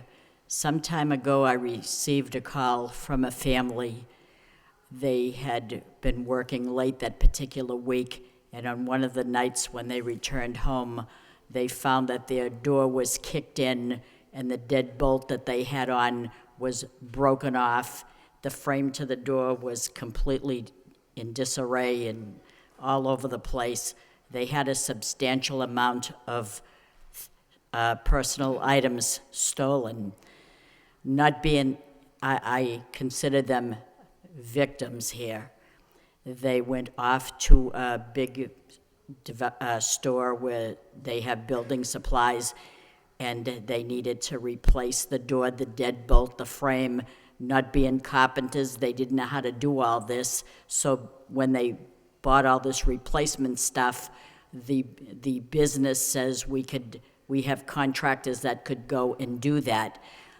Having said that, they took part of that and said yes, and it seems that they were given a fee for this. They needed to pull a permit for this. And in my personal opinion, I find that here they are victims. It isn't like they went out one Saturday morning and wanted to remodel a house and put on a new door. They had a police officer come over who took a police report, and it broke my heart to think that here they are victims, and now they're going to be victimized again. And I hate to say that we victimize them, secondly, by charging them a permit. They had to pull a permit for something that they had no control over. I mean, it's a happy time when you want to remodel your house and you need to pull a permit. These people had no choice in the matter. I thought that, and I said, gee, maybe we could see that this is a gray matter, and so I did call up the departmental service department to find out what could we have done here. Well, really, we couldn't have done anything here because it was initiated from the store itself. So the store, the contractor themselves, I think some safeguard should be, or some type of procedure should be set up in such a way that if a contractor realizes that this was a victim crime, then that fee should have been waived from the city. Do you know what I mean? It hurt me to hear that. And nobody's fault here, because there was no measure in place to stop that. There's a difference between wanting to remodel your house and not having a choice to do that. So, I mean, if we could look into that to see that if someone can produce, a homeowner can produce a police report that says that they were victimized, that they were robbed, that this damage was done through violence or through no fault of their own, then we should be waiving, helping out in some way. That's simply my opinion. But Mr. Manager? So we can look into that and see what type of procedure can be put in place there. I think I'm familiar with the case in question, and there isn't any mechanism to do that. Everyone is required to pay the same fee, but I do understand the circumstances that would. That makes us all think, well, that really isn't right. I think this is the first, really, that I think I've ever come across this. Probably because usually the insurance companies simply pay the bill. If there's been some type of break-in, they'll come forward and make some type of payment. But let us do some work on that and see if we can put together a procedure or an ordinance or something that can address that, and try to understand the scope of the. Maybe even look and see what other communities do on that. And personally, Mr. Manager, I don't think someone would go out of their way to get out of paying a fee or a permit fee by getting a police report. I mean, would they go through all that trouble? Some people get victimized and don't even, well, I would think that's kind of low to do that. I agree. I mean, but I'm thinking that we could help people that were victimized, and that's the way that I'm looking at it. And if they can show proof through that, I don't know, someone would want to go out of their way to get some people are victimized and they don't even get a police report. You know what I'm saying? So if you could look at it, that's great. Thank you. Thank you. Any further discussion on this motion? All those in favor signify by saying aye. Opposed, so voted. Next motion by Councilor Mercia, request the city manager have proper department explore the feasibility of having a functioning gate at Crowley Park on Wedge Street. Seconded by Councilman Danza. Councilor Mercia. Thank you, Mr. Mayor. Some time ago, I heard about a woman who went over to Crowley Park, and at some point there was a very big wrought iron gate and it was chained. And I'm understanding that Tom Belgard, Commissioner, went over and unchained it.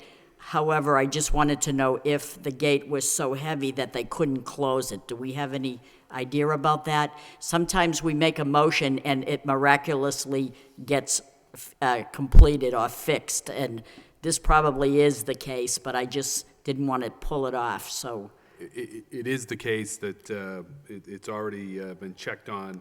As soon as we heard about it, we took action. They do feel that it's a bit heavy because it's an ornamental gate that goes with the ornamental fence. It's not a chain link, so it is a bit on the heavy side. But we spoke with the resident today, and the indication is it works for what she wanted. Okay, that's fine. Mission completed. Good, thank you. Councilman Danza. My concern with this one is that originally it had been changed, I think, at a resident request probably as well. Right. Maybe because it was heavy and they're afraid it was going to hit a child or something. So I just don't want this to go back and forth, chained, unchained, that we come up with some resolution that works best for everyone. We'll try to find a permanent solution to this. Thank you. Councilor Laurie.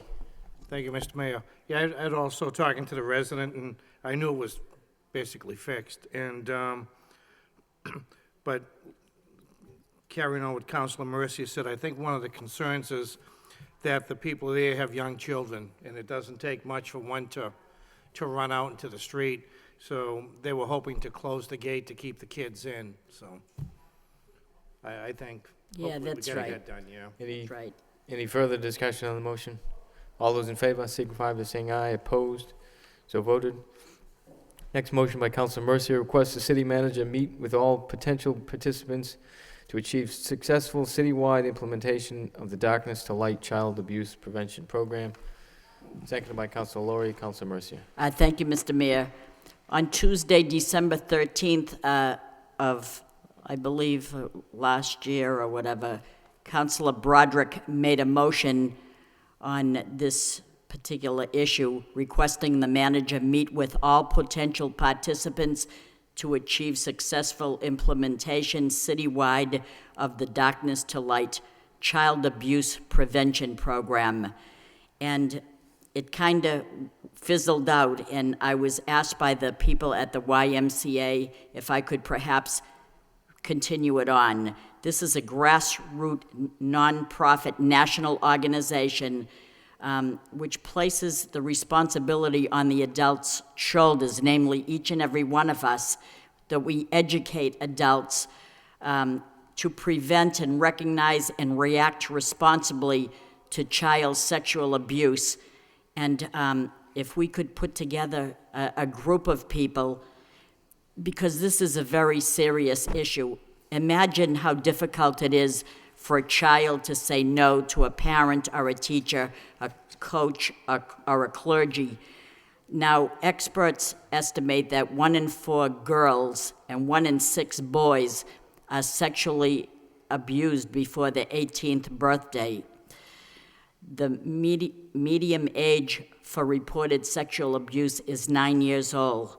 20% of the victims of sexual abuse are under age 8. There's so many statistics here, and it's so troubling to know that this actually takes place in our city, not just our city, but all over. One survey showed that fewer than 30% of the parents ever discuss sexual abuse with their children. So there is a campaign out there. The YMCA is very diligently responsible. They're concerned immensely about it, and they've asked me to bring up Kevin Broderick's motion again. I'll be happy to serve there with you, not with you, with the board or whatever. They have a tape. It's about a 20-minute tape that I listened to, and it would shock you as to what goes on. You just can't even imagine it. And so, I mean, I was watching it as the tears were coming down my eyes. It was just something that you'd never believe is happening, and it is right under our noses. And so I just thought that it would be a good issue to help them with. And anybody's welcome to go over and look at that video. It's amazing. I can't even believe it. A former Miss America, her father was sexually abusing her. It leaves you emotionally scarred, and I can't even imagine it, but I said that I would do that, and so I'm bringing this motion forward. Thank you, Mr. Mayor. Mr. Manager. Councilor, we did have some preliminary meetings with the YMCA and started kicking it off, and it did fizzle out. The interest sort of fizzle out, but we'll jumpstart it again, and I'll make sure that we take advantage of your offer to be involved. All right, thank you. Councilor Elliott. Thank you, Mr. Mayor. To the maker of the motion, is this video something that might be appropriate for, one of the municipal access channels? Probably People could so, watch? yes, probably would I be. mean, that might be a good way to get that message out. Any further discussion on the motion? All those in favor signify by saying aye. Opposed? So voted.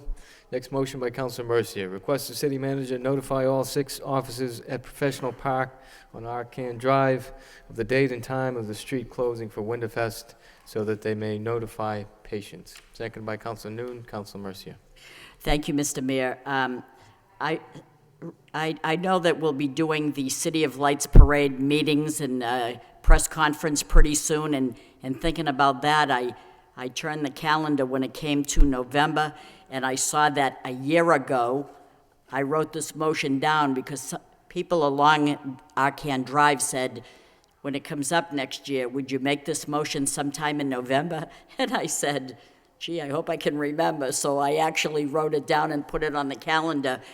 and it is to alert the people along that Doctor Park over there. They have between 70 and 90 patients within that time frame, and when the street is blocked off, it kind of throws everything into kilter. So I know that that's probably in February, so I'm giving you enough of a time when they start meeting for the Winterfest, if they establish a date and time and realize when they're closing the street, if we could notify that park, that Doctor's Park, there's 6 offices at the professional park that deal with clients and different, their customers, their clients, and they need to notify all their people properly to give them proper notice as to the street being closed. Okay, thank you. Thank you. Any further discussion on this motion? All those in favor, signify by saying aye. Opposed, so voted. Next motion by Councilor Mercia, request the city manager have proper department install the windbreaker fixture boards along Bridge Street and Aiken Street bridges. Second by Councilor Mendonça. Councilor Mercia. Sometimes we make a motion because people call us up and say, can you make a motion, can you help me? It doesn't always work out that way. I'll make the motion, but I'm not dropping it off here. I could have withdrawn it myself, but I don't want to withdraw it because I think whoever is listening would probably want to know the explanation as to why it didn't happen. But 2 years ago, I received a call from people that stand in line in traffic and happen to look over and see the boards up along the Aiken Street Bridge and said, gee, it's spring now. Why can't we look out and see the beautiful amenity, the beautiful river? And I made that motion, and they took all those boards down. I didn't mean for them to be down for the rest of time. However, when the man called me, he said, well, I'm calling you because I understand you never wanted them up again. I never said that. I said I wanted them down for the spring. Why they didn't go up in the fall to block the wind, I don't know, but nobody called to say, why are they not up? So 2 years goes by, and the man calls me up and says, why are they not up? I walk to work. So I made the motion, and then I understand that there's a reason why they haven't gone up. So the gist of this whole motion and leaving it on the agenda is for our Assistant City Manager, Henry Marchand, to explain why they're not going to go back up there. And I think cost is a factor, but Henry? Yes, the motion was, I believe, in the spring of last year, and had been following a number of attempts to try to dress up those boards, which didn't really work. When they were taken down, they had been left up because of the cost of taking them down, putting them back up, repairing them over the course of years. So they'd been up, I think, for a few years throughout the season. Following your motion and to take them down to open it up for the spring and summer, we looked at the costs and determined that with DPW, with others, we checked with the neighborhood group, that it would be better to leave them off. No other bridges have them. The new University Avenue Bridge doesn't have designed in. The O'Donnell Bridge doesn't, Hunts Falls or the Rourke. I think there were vestiges of a time when a lot more people walked over the bridges to the mills to work from the neighborhoods. In any case, the cost for each installation or removal operation is roughly $2,300 to stage it, to bring the boards. Wait a minute, $2,300? Correct. Would it be possible to get like the sheriff's department to do anything That would, like? in my opinion, that would be probably difficult given the safety issues of traffic. They need to do it with a crane to wheel them off the flatbed. You need and a trailers, crane. and to bring them in place and put them up and then bolt them in. So I think that it's probably an operation that would be very difficult to do with volunteers or with the sheriff's department folks. They would need repairs of about $1,000 in addition, because as you remember, the plywood was out, the paint was the issue of trying to keep that just not peeling. The plywood was pretty well shot. They'd have to replace all that and then repaint them all. Well, as much as I'd like this motion to happen, we still have to be mindful of the cost factor. So you see what I'm saying? I have to weigh everything, and so although I'd like it to, it wasn't that I had a lot of people walking over that bridge, it was one person. So Mr. Manager. I understand, but that's why I made the motion, so people would understand why they're not back there. Right. And we've received actually, we received very positive feedback after they came down, really in all seasons, and that's the feedback we got is, they should stay down because they really were an attractive nuisance. The barriers would go up, and they would serve that purpose for the people who did walk across on windy days, but they also became a site for graffiti and some vandalism that caused us to have to go out, and they really became more of an eyesore problem as opposed to the aesthetic of being able to look out beyond that. But we'll continue to review it from time to time. But Don't think I don't understand about crossing a bridge. For 4 years at high school, I had to cross the textile bridge to catch the bus on the other side of the highway. So I do know about winter and crossing a bridge, so. But it's a cost factor. Right. I have to be mindful of that. Thank you. Any further discussion on the motion? All those in favor, signify by saying aye. Opposed? So voted. Next motion, Councilor Noon. Request the city manager have proper department prepare a report. Mayor, Councilor Kennedy. if there's no objection, could my motion, number 18, be merged with this in the interest of time? Is that- Motion. Yes, that's right. Motion to take up both Councilor Noon's motion and Councilor Kennedy's motion together. Councilor Noon's motion, request the city manager have proper department prepare a report regarding voter turnout at the latest election along with the review of procedures and any proposed changes for future elections. So moved by Councilor Laurie, seconded by Councilor Kennedy. All those in favor, signify by saying aye. Opposed, so voted. Motion by Councilor Noon, seconded by Councilor Laurie. Councilor Noon.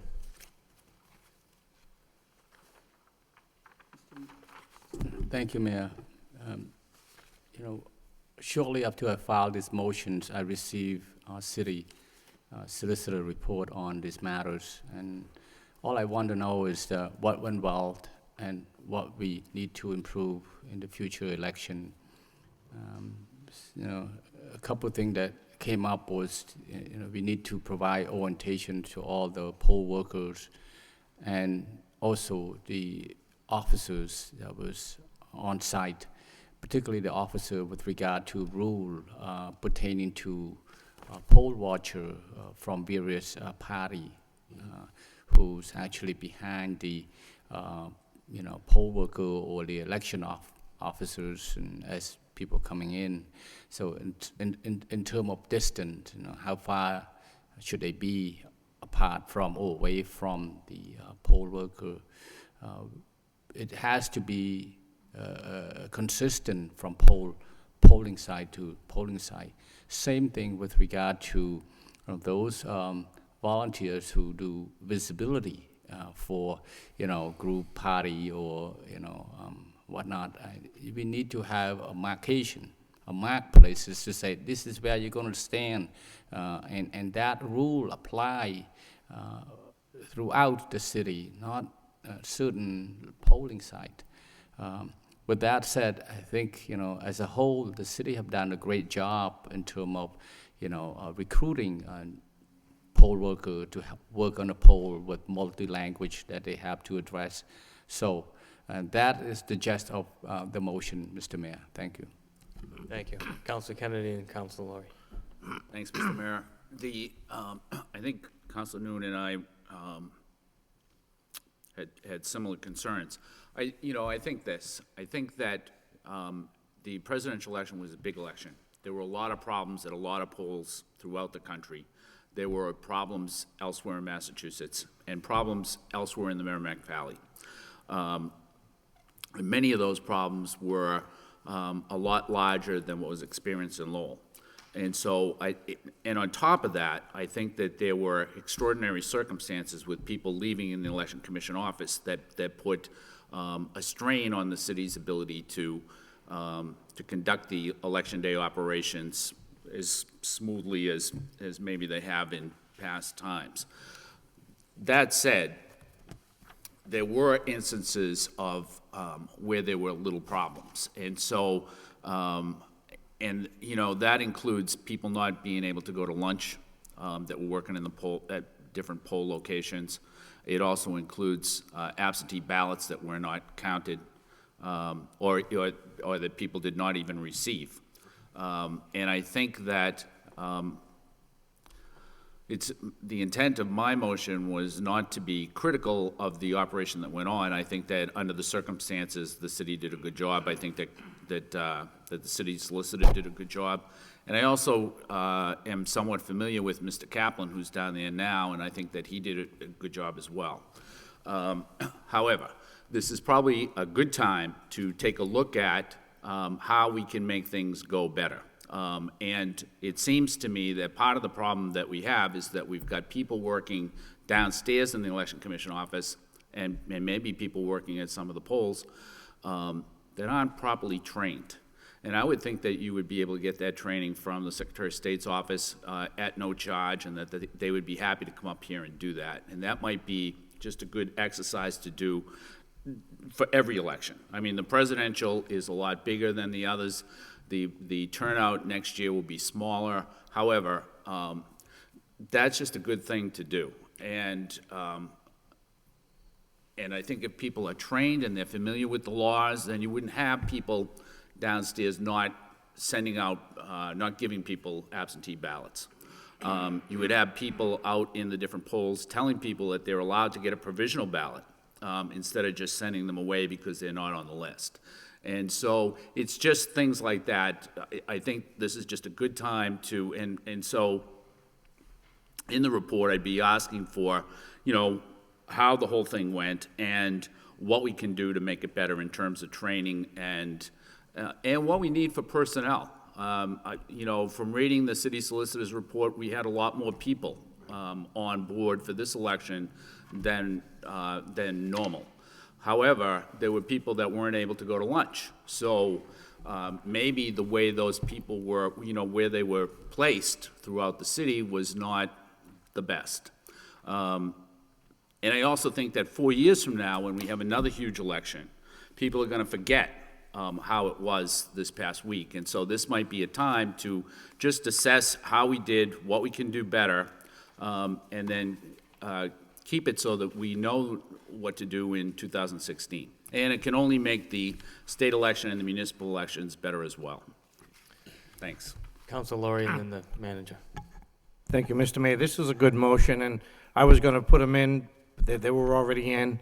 I think I talked to some of the same people the other councilors did. There were some concerns about staffing. As Councilor Kennedy said, when you look at what some towns did and what Lowell did, I think we did pretty well. It was my understanding the Secretary of State didn't feel the need to come into the city. As far as extra ballots, it was my understanding, talking to the solicitor, some of those ballots were sent out early in locked boxes. We had a company representative here from the ballot company. When they broke down, they were fixed pretty quickly instead of calling someone in. So there were a lot of good things being done. I want to compliment Captain Sullivan of the police department along with the election officials. They were getting the ballots out and they're in charge.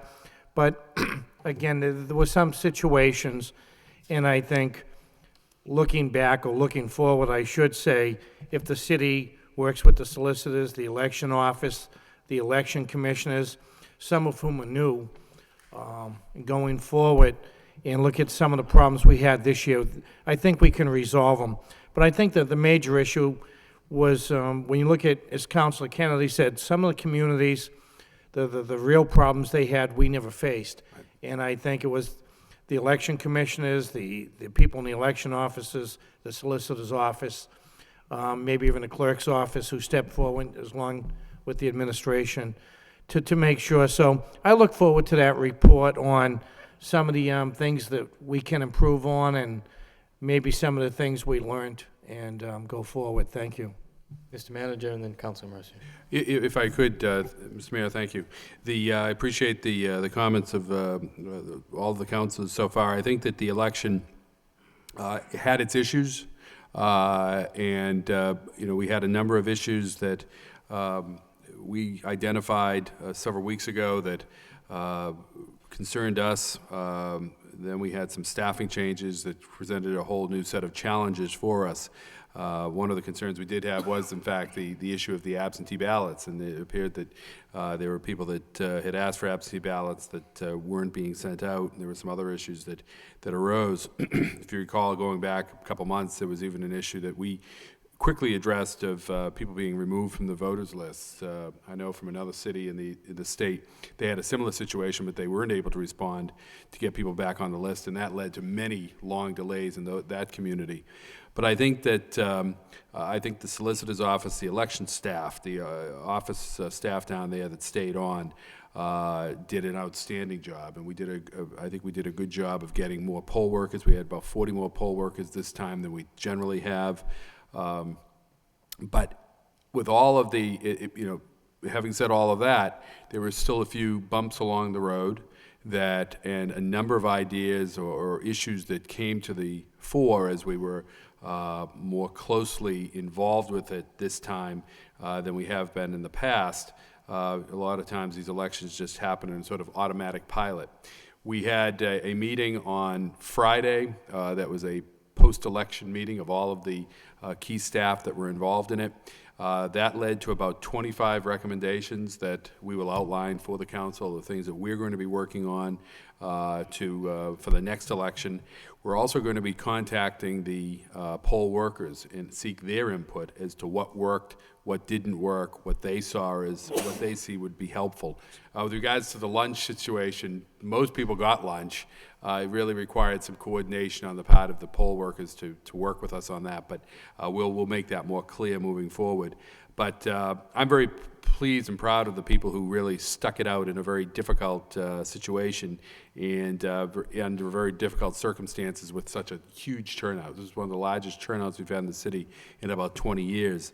But having said that, I'm a firm believer in continuous improvement. There's more improvements that could be made, a lot of good ideas that came out of our meeting on Friday, and look forward to implementing those for the next city election, state election, and 4 years now in the presidential. Councilor Mercy, and then Thank you, Mr. Mayor. I did get a large number of calls from people that were very upset, that worked the polls and said there were major glitches sporadically around the city. A man called me and said that he did not fill out the census. He has personal reasons for not doing that, but he went to vote and he was off the list and he was told he couldn't vote. He wasn't told that he could have taken a provisional ballot and voted that way. So he went home and he told called the Secretary of State, and they told him, you go back there, you have a right to vote. And he went back there and he still was denied the right to vote. That was a disgrace. Mm-hmm. Another guy called and said that him and his son went to vote. They lived in their particular place for 5 years. They went to vote at Old Ferry Road, and they were told that no, they got to vote at the Wang School. They never were notified that their polling place had changed. I said, did you move? He said, no, the last time I voted was Old Ferry Road. In the meantime, they switched us to the Wang School, but nobody ever told me that. So I said, I'll bring your message forward. Now, I'm not going to name names, although I could. A woman needed supplies. I read the report. It said a supply truck went around. Well, the people that were at this particular polling place called City Hall a number of times, couldn't even get through. So when the warden's husband came in to vote, she told him, go out to a store and buy some black felt pins and get me a bunch of elastics so that I can tie the ballots at the end of the night. Never got any supplies. I don't know if people were mistaken and taking the pins home, but they were without them, so that was one of the glitches. Usually it takes a half an hour and they close up and they go to City Hall. One polling place, they left at 9:30. Another polling place left at 11:30. Now, I'm hearing a lot that their poll workers couldn't take the time to go out and eat, but 5 boxes of pizzas came in, and they were allowed to eat, but they couldn't eat because they were so inundated with help that all the pizzas went to the custodians and people, maintenance people in the school, so they never ate anything at all. When I went to vote, I saw a humongous long line, and I looked over here and I'm thinking, oh my God, I'll have to come back later on. And I love that. I'm not complaining about the line, but there should have been a greeter there saying, what is your street? Oh, Burnham Road, you're 1-2.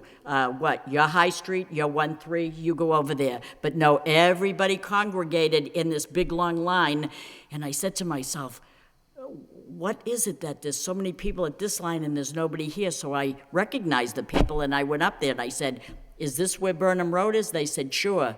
I said, then what line is that? They said, that's 1-3, that would be High Street. And that, there's no way all those people there were voting at 1-3. So when it got their time to get up to vote, they were told, oh no, you're over there. Imagine staying for 15 minutes in a line and you're supposed to be over here. People were coming in saying, I don't understand the questions. Can you read me the questions? Can you make me understand the questions? You know, they were short of help to begin with lines like that. They got to take the time to explain the 3 questions.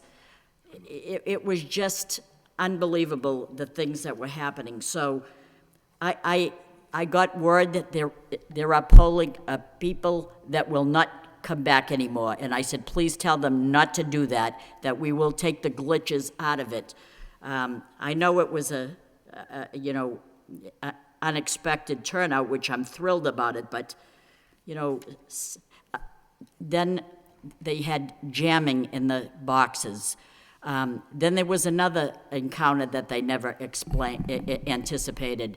Let's say, for example, that I went to the polls and I didn't want to vote in a particular race. Let's say that I voted for the sheriff, he's my boss, but let's say in that particular race, I didn't want to vote for the sheriff or the guy running against him or other. I didn't want to vote there. So when you this didn't happen to me, but it happened to a lot of people, and the people that worked the polls didn't even realize it. When you went to the ballot box to put it in, the box refused to take it because you didn't fill out you didn't circle anything. So you had to put it in a basket. You had to put it separately somewhere else. Yes, Mr. Manager, check that out. I will check that out. If you didn't vote in a particular race, let's say sheriff, for example, and you left it blank, the machine wouldn't take it because you didn't complete that. So you had to take it out, and then when they called up down here, the phone numbers were so busy they couldn't reach anybody anyway. It really was unbelievable. Now, when you went over to another place, let's say the Bailey School, you know that you vote right there. Well, it was switched. You didn't vote there, you voted on this side. So it was like so different. It was unbelievable. And there was just many glitches. And I'm sure people are going to tell you at the meetings all the things that I'm telling you now, because this is the response I got from people that called my house and told me all these things. Mr. Manager, and then Council Leahy. Yeah, well, certainly we'll follow up on all these. I mean, one of the issues we had was supplies, and we did have a truck going around with supplies, and that was something that, my understanding, that had never been done. One of the issues I will tell you that we did have when we got down into the election office and, sent some people down to sort of take control a week before the election, is that, in fact, there were no supplies in the election office, which obviously we were unaware of. We assumed that, they were like every other office here, had stocked up, but there wasn't copy paper, there wasn't printer paper, there weren't markers, so we had to scramble to get that. But then on the day of the election, we did have the truck out there, but if we weren't getting out there, we want to hear about that. Communication is an issue. This year, it should have, I know it was an issue because we took calls all around City Hall, but we actually had a phone bank set up to take, we had 8 to 10 people just taking phone calls at a room that we set up for that purpose, so that everything rang in there. So it should have been easier for people to get through this election than other elections, but certainly, communication's one of our issues, and we did have a number of locations where we couldn't get a hold of the poll workers when we tried to get a hold of them because either they weren't answering their cell phones or their cell phones weren't working. So we're looking at changing over to a walkie-talkie system that was used many, many years ago here. Signage and greeters, I'm not aware that the city has ever used greeters before, but that's something we've talked about. But signage is a major issue that we think needs to be improved upon. So we want to do that as well.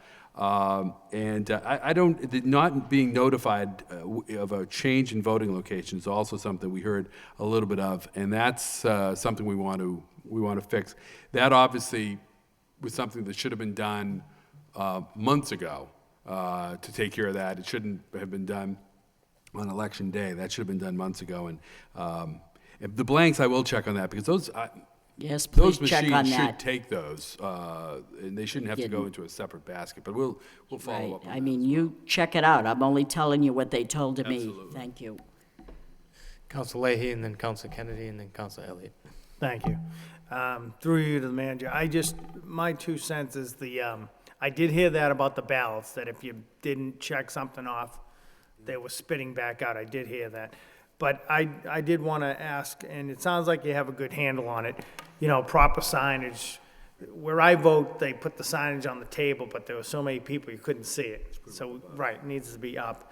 And then as far as checking with the poll workers, what's needed, I'm glad that you're going to do that.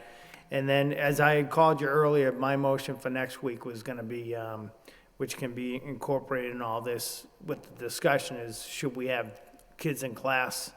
Should school be open? And that can be a discussion for next week. I put the motion in, but that could be part of the overall discussion too. So, thank you. Thank you. Council Kennedy?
There's a lot of stuff like that. I mean, I know that we had the truck going around. Maybe there should be a truck on the side. That's one thing we've read. The truck, I think, was really just sort of was just sort of a Band-Aid because we realized that we're probably going to need supplies at different places because there were some holes that were undersupplied. And then finally, I think I don't know how often the election commissioners meet, but it would seem to me that before the election, I would hope that they were meeting before that and that they'll take up some of this stuff at their next meeting, whenever it is. Do they meet on a monthly basis or do they meet bi-monthly? I think they meet as needed, and that's another issue. They should be meeting on a regular basis, and we're having trouble tracking down the notes from their meetings. Apparently, that's an issue in the election office as well as to whether there are any notes or minutes from those meetings. So, and that goes back as far as we can go. Absolutely. there is a lot, and again, I think that there's a tremendous room for improvement there, but considering the circumstances, considering the election, I think we did well when you look at what other communities did. But clearly, an election's an important thing, as certainly all of you know, that it needs to be carried out properly. And so we're anxious to make those improvements. Councilor Elliott. Thank you, Mayor. I think I got a lot of the calls that my colleagues did and complaints, and even being at the polling station. But people were upset and they were approaching me. But I have to say, I think I get the same call you did, Councilor Mercer. But when someone is denied the right to vote, that hits home. And I know there are circumstances a week before the election, but this was, I don't buy into the notion that this was unexpected. This was one of the most, volatile campaigns, at least in Massachusetts, and certainly nationally. And I do appreciate the fact that, there were more poll workers, because that was a problem the last time. Notification of poll locations, again, I just put myself in this position. If I go to vote, I take the time to vote. People encourage, we want people to get out and vote, and I get there and we're not, the city's not organized. It's frustrating. It's actually somewhat embarrassing, and it's a basic right. We want people to vote, and yeah, they're going to be glitches. We know they're going to be lines. That's not the worst thing, but when people are in lines and they say they go, to one school and they're told they still can't vote, and it's just unsettling. And I appreciate we're moving forward, and I recognize that there's a lot of room for improvement, but this was our chance to shine. Right. And I do think, we talked in the Public Safety Subcommittee meeting earlier. We get kudos from the Commissioner of Public Safety. Lowell does stand out, and he has a chance, record turnouts, and we had a chance to shine, and unfortunately, I don't think we did. But moving forward, especially those inactive voter lists, and notifying people if they change, if there is a poll change. That's a basic thing that I don't know why we didn't do it, but I felt bad for those people. Mr. Manager. Councilor, I couldn't agree more. That's as I just stated to Councilor Mercier, those changes in poll locations didn't happen within the last week before the election. Those changes in poll locations happened months ago, and those people should have been notified that their polling place had changed. And those are the types of things that we found as we got into this, that there were lapses and there were issues that should have been addressed. Because you're right, this election, we knew that this election, given the Senate election, the Senate race, and given the presidential race, this is going to be a massive turnout, which is why we were left scrambling in the week before the election to nail down the number of poll workers. We reached out to the university, we reached out to the community college, we reached out to UTEC and different organizations to bring people in. And we added a whole slew of new people this time. And I think that, because I remember when this was an issue at the last election, that we had, that there weren't enough poll workers out there. So we wanted to make sure, and we were assured leading up to this, that we were going to have plenty of poll workers. And then lo and behold, we didn't. So we scrambled to get those poll workers, and the university was great about sending students over to help us out.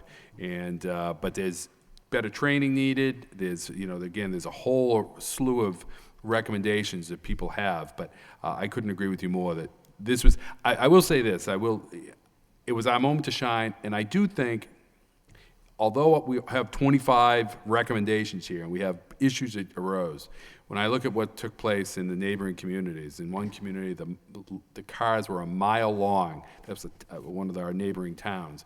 The city of, a couple of our cities, fellow cities, had major issues with people that had been taken off the voters list, and they couldn't figure out what to do with those people.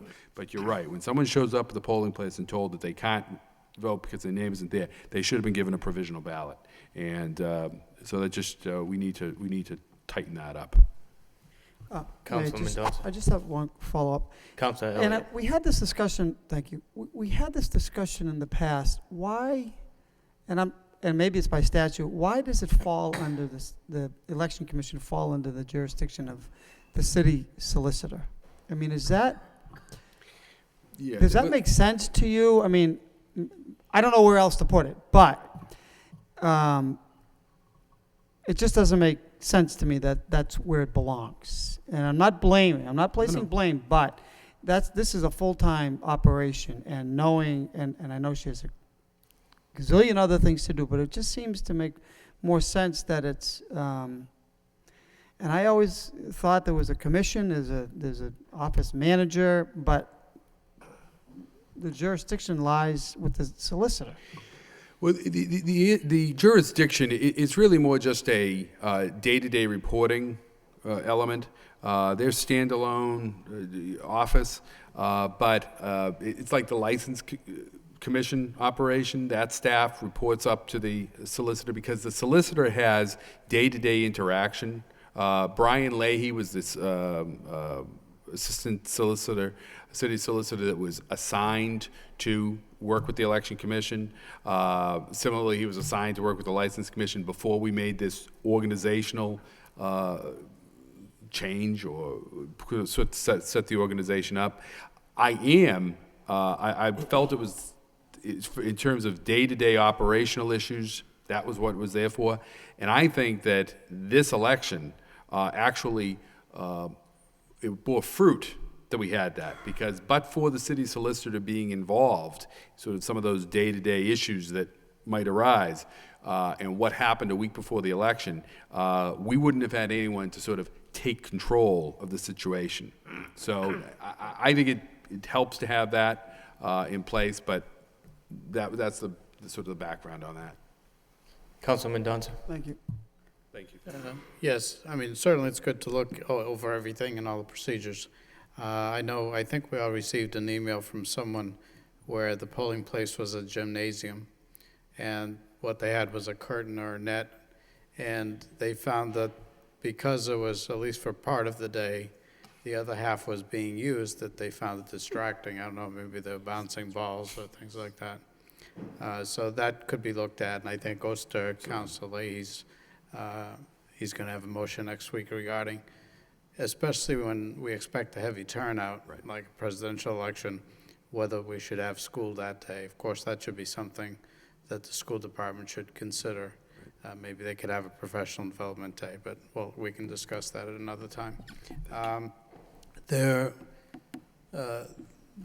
redistricting caused a few streets to move from one polling location to another, my street being one of them. I was previously voting at Old Ferry Road, and I got moved back to West Meadow, where I used to live. In any case, I do remember we received the notice, but it was months ago. And my son was at the same address, wound up going to Old Ferry Road to learn that he was at the wrong location. Now, we did receive notice that the polling location was changed. It was just months ago. And because whoever took in the mail, maybe my son never saw it, but in any case, he was one of those. As far as the voting machine, I know that if you overvote, that it'll spit it back out. So if you're only allowed to vote for 9, you vote for 10, it sends it back out because it's invalid. It would have to invalidate all your votes. This way you get to review it and look at it again. I didn't know that if you didn't vote for any, that it would spit it back out. That's something that could be reviewed. That may not be. I'm just wondering if there was some other mistake on the ballot where they overvoted and it was being spit out. But somebody could check how the machine is supposed to function, and that could be part of the report. Yeah, we can, that should be simple enough for us to test. Yeah, the other thing is I noticed the ladies at the Yeah. microphone. If we could Is, suspend. was somebody ready to speak on either motion or not? No, she I didn't know. come here to speak per right. se. Could we suspend the rules and allow that lady to? Sure. Motion to suspend the rules by Councilor Mendoza, seconded by Councilor Mercia. All those in favor signify by saying aye. Opposed, so voted. If you please just state your name and address for the Yes, record. my name is Jean Ross Reese, and I've been a poll worker, I think since either 2002 or 2003 here in Lowell, but before that I was in Winchester and also in Malden. So there are some comparisons that I can make. The first thing I'd like to say is I do think it was embarrassing.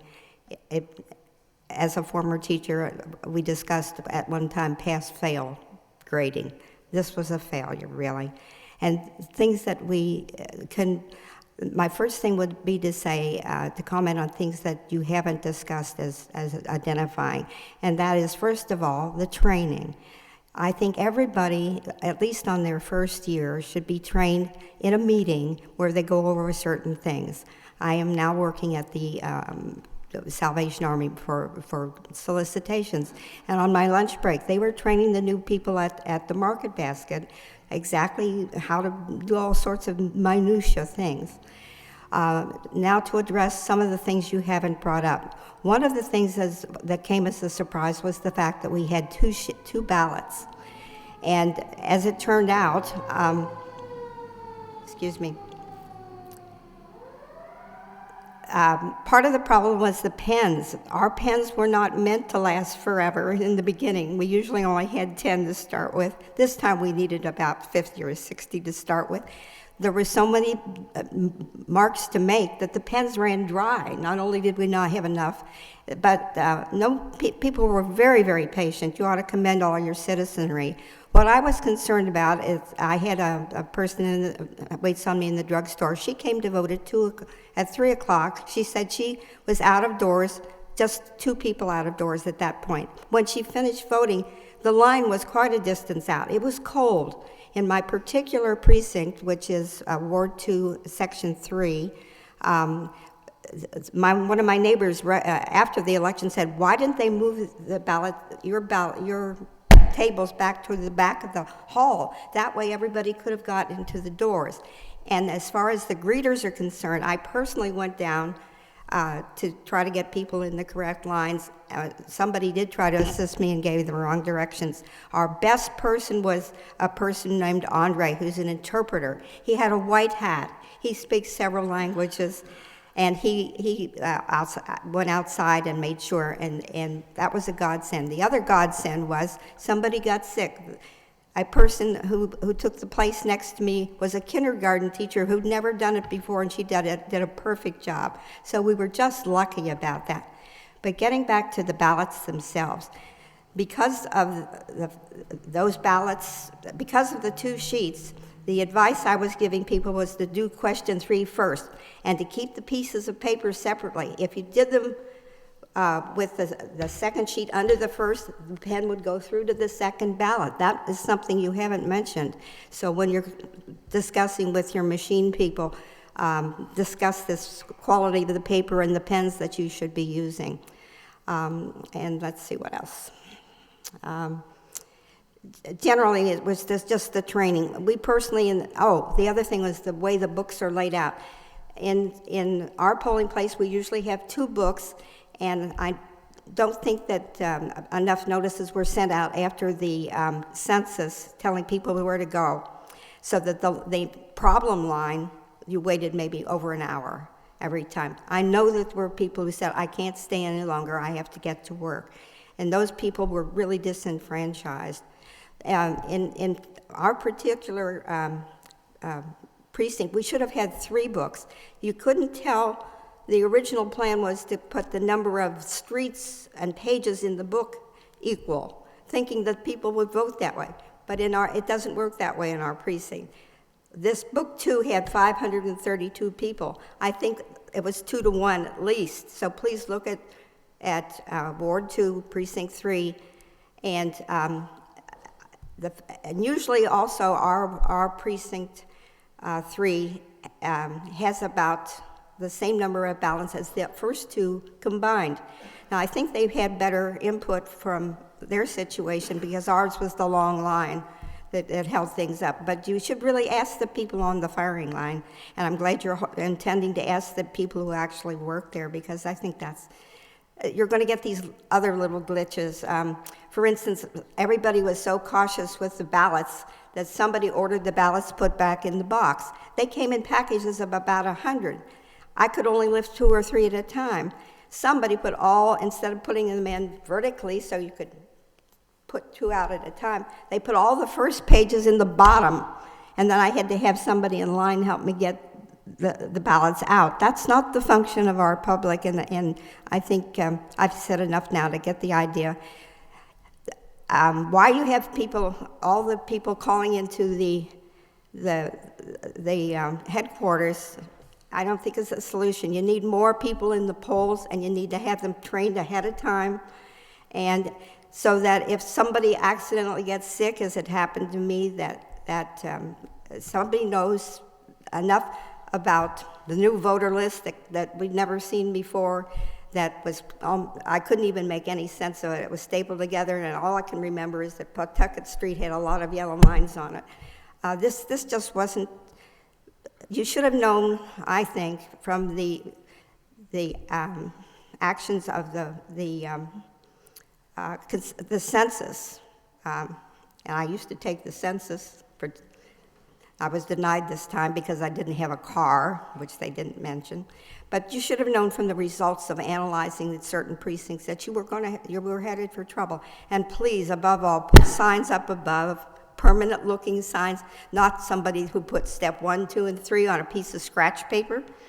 That's, you know, it's not Lowell that I moved here because I worked for Paul Songus, writing letters for him years ago. I chose this place because I thought it knew how to do these things. Thank you. Thank you. Councilor Laurie. I'm all set. Okay. Any further discussion on the motion? All those in favor, signify by saying aye. On the motions, excuse me. All those in favor, signify by saying aye. Opposed, so voted. Next motion by Councilor Noon. Request the city manager request quarterly reports from the Lowell Public Schools and Greater Lowell Vocational School regarding status on programs and initiatives at the school. Second. Seconded by Councilor Kennedy. Councilor Noon. Thank you, Mayor. You know, after the last meeting with the Greater Lowell, I thought that it's important that the Greater Lowell and the Lowell Public Schools share with us, you know, the progress and or initiative that they plan to put in place. I know that going forward, maybe in the near future, Lowell Public School, particularly the high school, you know, may needs, you know, to renovate or rehab their science lab. So it's a good things to, you know, to be updated of things. I know that it's not in our purview to, you know, dictate it of how they do things, but it's important that we, you know, give updated as to what's going on in our public school and Greater Lowell School. Thank you. Thank you. Any further discussion on the motion? All those in favor, signify by saying aye. Opposed, so voted. Next motion by Councilor Noon. Request the city manager request our state house representatives and senator be involved with the final drafting of language for Massachusetts ballot question number 3, medical marijuana.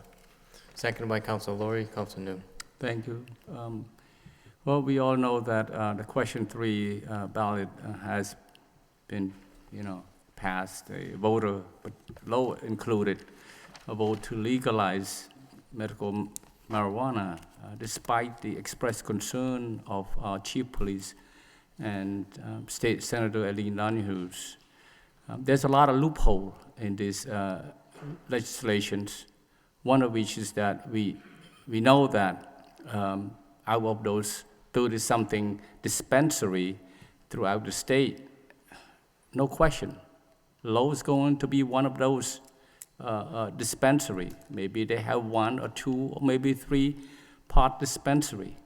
And there's no saying as to where they're going to put as far as zoning concerned. And that was expressed you know, about at an earlier meeting in public safety by Senator Eileen Donahue. The other issue is a person of any age can obtain a written certification for this medical marijuana. The other is that there's no expiration date no limit on refill, no doses requirement. There's a lot of issue. It's going to be impact Lowell. There's no question about it in many ways, particularly the public safety wise. So this motion basically to ask that our state delegation work closely with State Senator Eileen Donahue to tight this loophole in this legislation. So, and that's why I throw it out there. Thank you. Thank you. Any further discussion on this motion? All those in favor, signify by saying aye. Opposed, so voted. Motion to adjourn by Council Kennedy, seconded by Council Laurie. Excuse me. Council Elliott? I just wanted to ask for suspension of the rules. The For what? purpose was just to get an explanation. I think we got emails regarding trash pickup, and it's probably very brief, but Motion that's to, the intent of the suspension. motion to suspend the rules by Council Elliott, seconded by Second. Council Leahy. All those in favor, signify by saying aye. Opposed, so voted. Council Elliott? That was the purpose. Mr. Manager, is there an explanation, because some people are upset, and we got emails about it, that trash was picked up on Veterans Day or the observed holiday, which tends to be unusual, but could you explain for us, please? Mr. Marchand has been working this issue today. Veterans Day, by our contract, is not an observed holiday. So we're on the regular trash routes, but I understand there's been confusion on that, and I think it was, but I'll let Mr. Marchand describe. But we will pick up everyone who, we're trying to get the word out that it's a regular day, and anyone that missed it because of, we're going back and we're working to get those trash picked up. So from here on out, If you're Wednesday, it's a regular trash schedule, right, right? right. And if you didn't put it out on the day you thought was a holiday, you're going back to pick up, is there a day? We're going back, Mr. Marchand.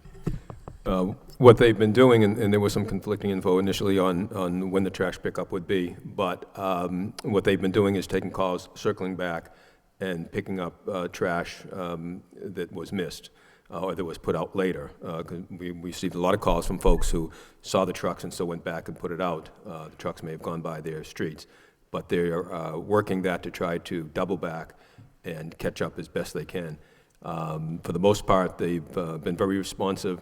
And all of the calls that either go into eGov or that came in via phone calls to our office, to other offices, they're sent directly to the recycling coordinator or the Allied Waste rep who's in the field each day, and they double back and they're picking them up. So they're working on that. Are there any other holidays that fit into this category? I think this is the only one. Okay. That, but I think that, and it's unclear why this year it became confusing. I think there was some confusion on the website, but beyond that, I think maybe it was the fact that it was a Monday holiday. It just sort of threw people off and threw.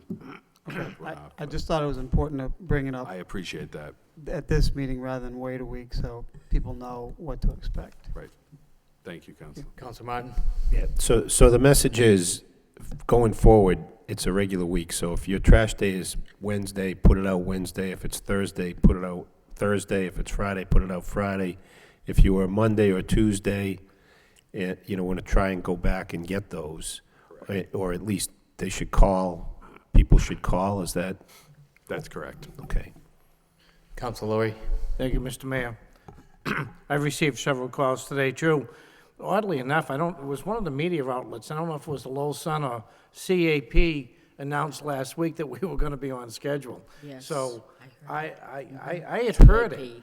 because my wife last night told me, oh, don't put out the garbage, and I did. And to the credit of the local media outlets, they had it. And I've received several calls. Some of the other calls I did receive is the leaf pickup and debris. It's going to stop short. It's going to usually stop pretty quickly. Do you know what that date is? I believe it's December 1st The first The week 8th, in the week of the December. 8th, December 8th. But that's, of course, this is a busy time of year for the yard waste pickup, and they do tend to fall behind a little bit on that. Okay. They never know how many.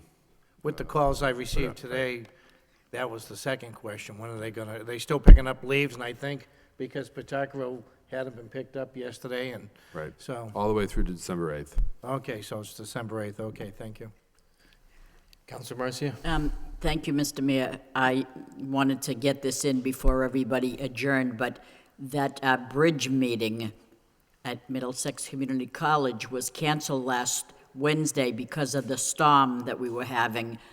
And so it's tomorrow. That's correct. It's tomorrow evening at 7 o'clock at Middlesex Community College, the County Square Bridge, and all that information. So it's tomorrow evening at 7 o'clock. Thank you. Any further discussion? Motion to adjourn. Council Kennedy? Yeah, just on the trash thing, if this is the only holiday where they don't, push it a day, I believe it is, right? then it might be better just to have it be that next year they push it a day, so that everything's the same. I mean, everybody understands that policy, and so it's best if you just keep it that way rather than to change it around. Well, and we're getting into a new contract soon, so that can be something we work on as well. Motion to adjourn by Council Kennedy, seconded by Council Laurie. All in favor, signify by saying aye. Opposed, so voted. We stand adjourned.